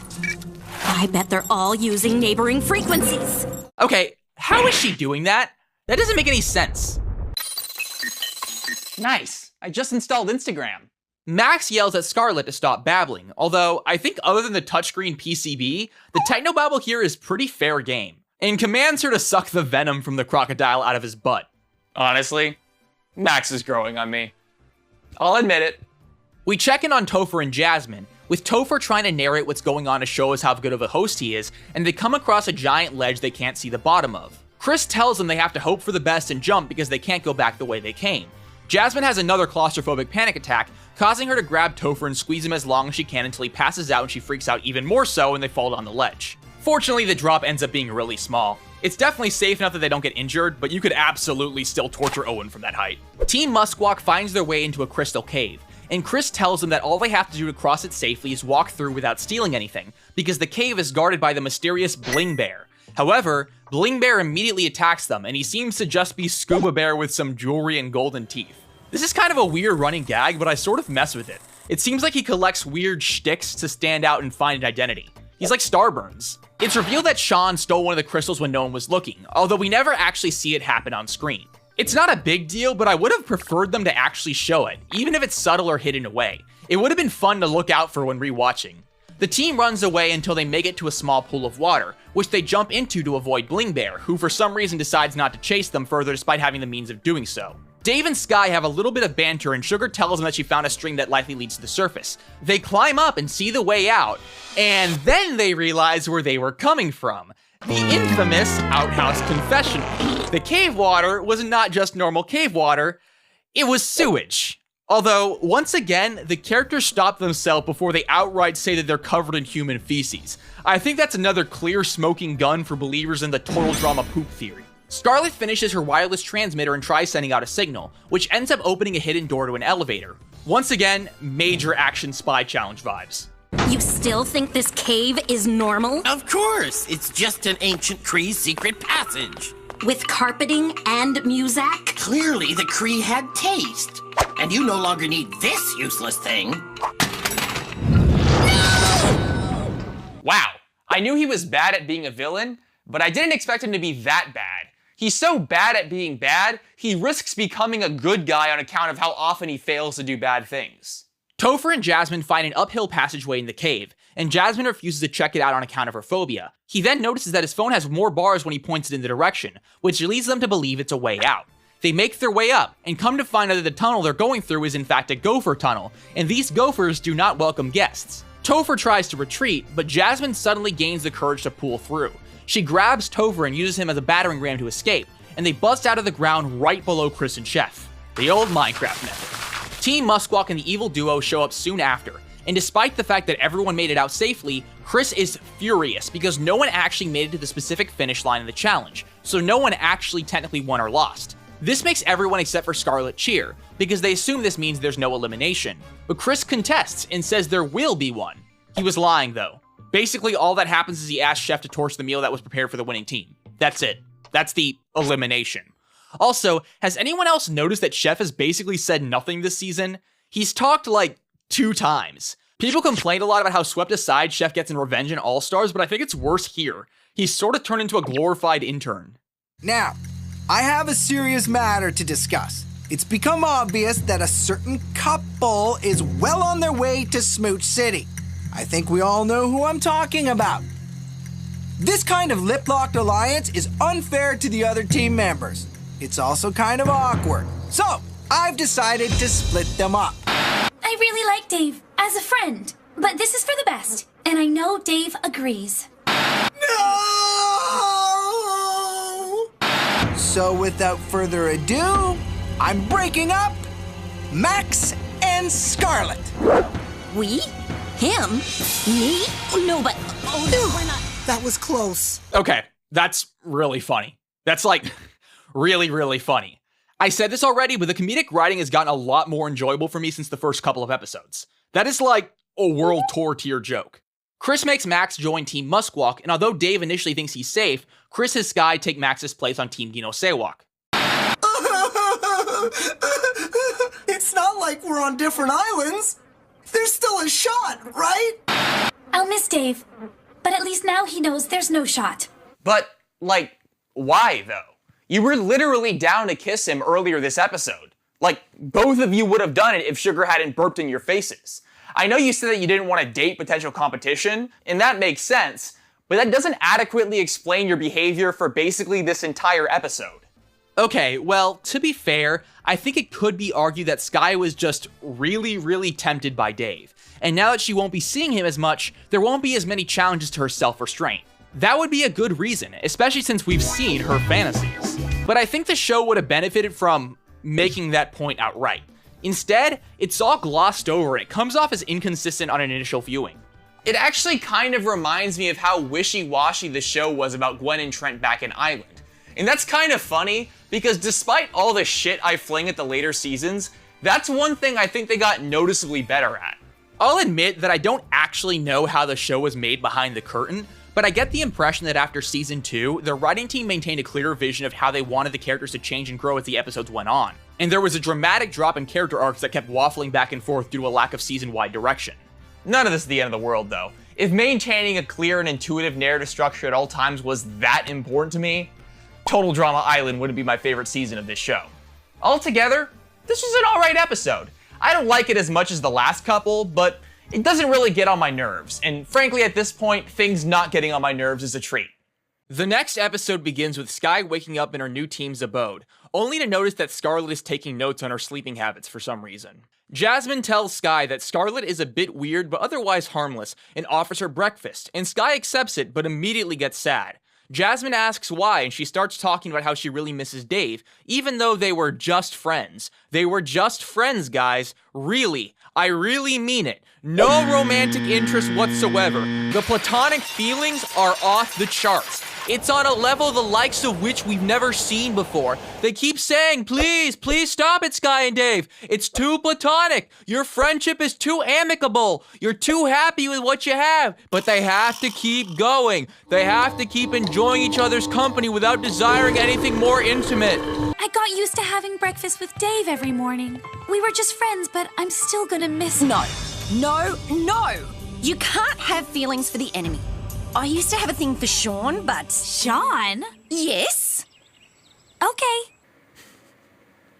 Jasmine tells Skye that she needs to put her feelings for Dave aside and prioritize the game, as feelings for the enemy only hurt her decision-making, and Skye agrees. It's like the whole bros before the H-word pact. Girls before... burls. Honestly, it's cool to see Jasmine and Skye get along. They have cute chemistry, especially since they're two of the few relatively normal characters in this cast. One piece of chemistry I don't like, however, is Sugar and Max. Sugar is just convinced that Max is a hilarious evil genius and laughs hard enough to fall over. And it's giving me flashbacks. They're not good flashbacks. That Max is funnier than a June bug caught in my granny's wig. Evil!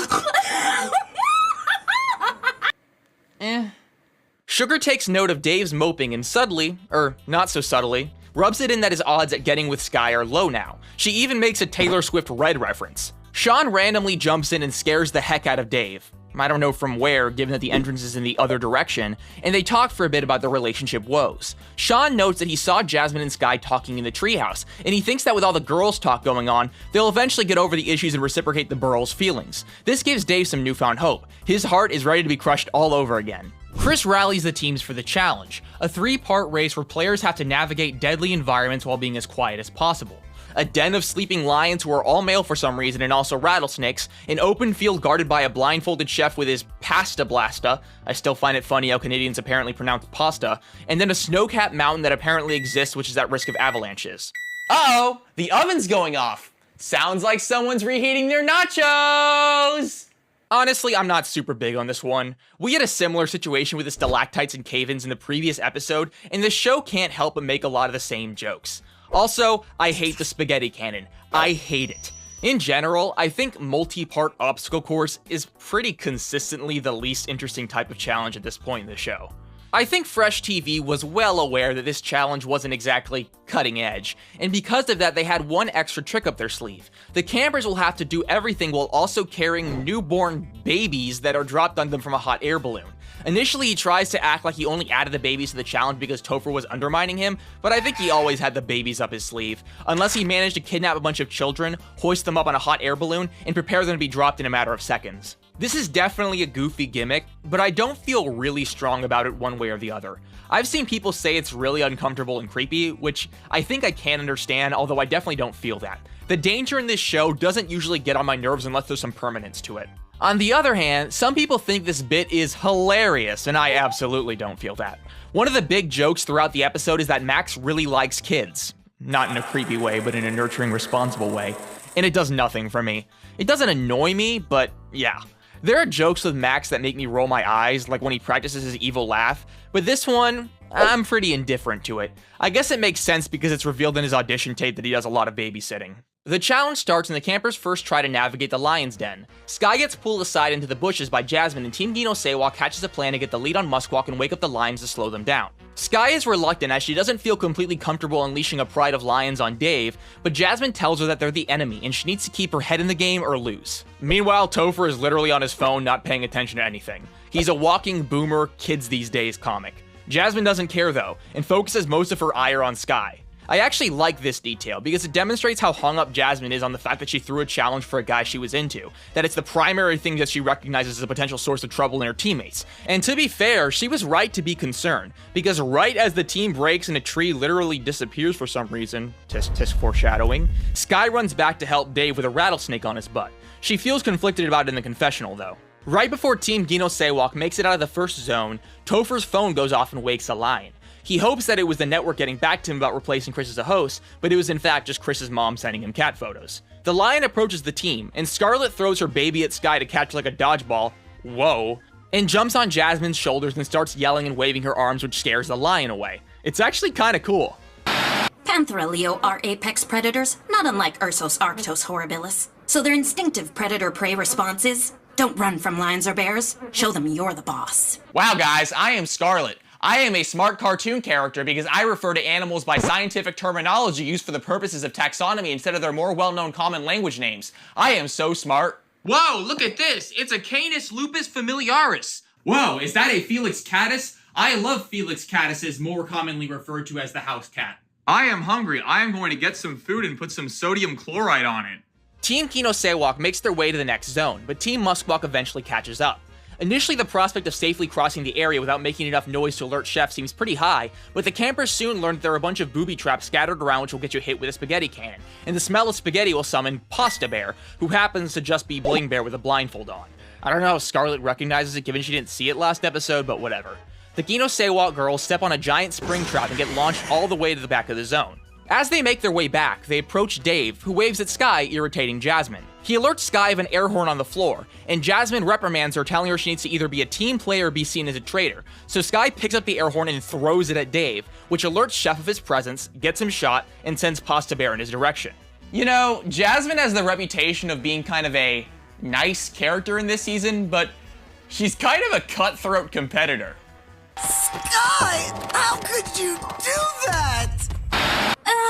I feel horrible. But Jasmine's right. I'm here to win, not to date. Dave understands that. I don't understand. Sky!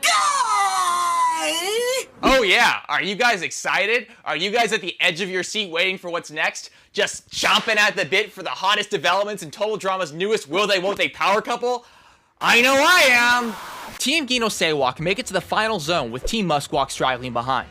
As the teams arrive, Chris lets them know that he needs to take back the babies, after the lawyers called and told him that it's probably illegal to kidnap children and force them to participate in deadly reality TV challenges. Most people are relieved to give up the kids, but Max is really unhappy about the whole thing. Okay, seriously, why haven't I seen this part of the island before? It's like it just popped into existence. Nope, always been here. Maybe you aren't as observant as you think. Sean arrives while carrying Dave and throws him on the ground, kind of violently.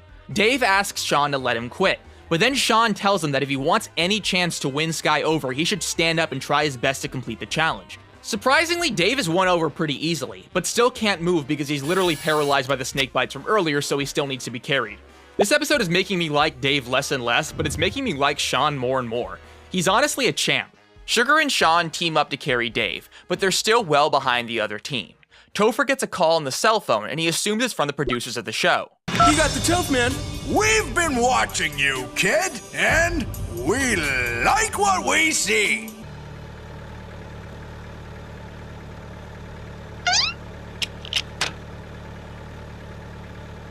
Well, thank you for noticing. It's time we put Chris out to pasture. You interested in taking over the show? Yes! I'm gonna rip you and you!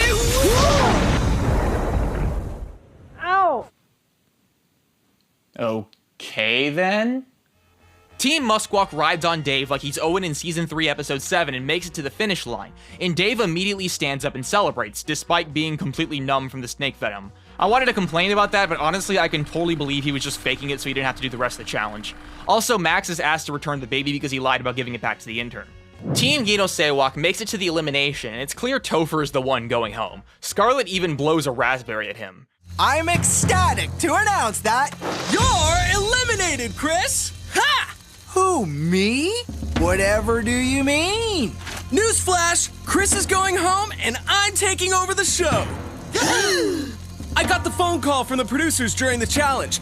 That's why I cheered, and that's why I don't care that we lost, because I am now in charge! Ha! Yes! Oh, Topher, sorry to say, but there's been a change of plans. Huh? You? No, it can't be. Here's a lesson. When it comes to showbiz, never play a player. I knew he had my phone all along. How'd you know he was calling the producers? It's what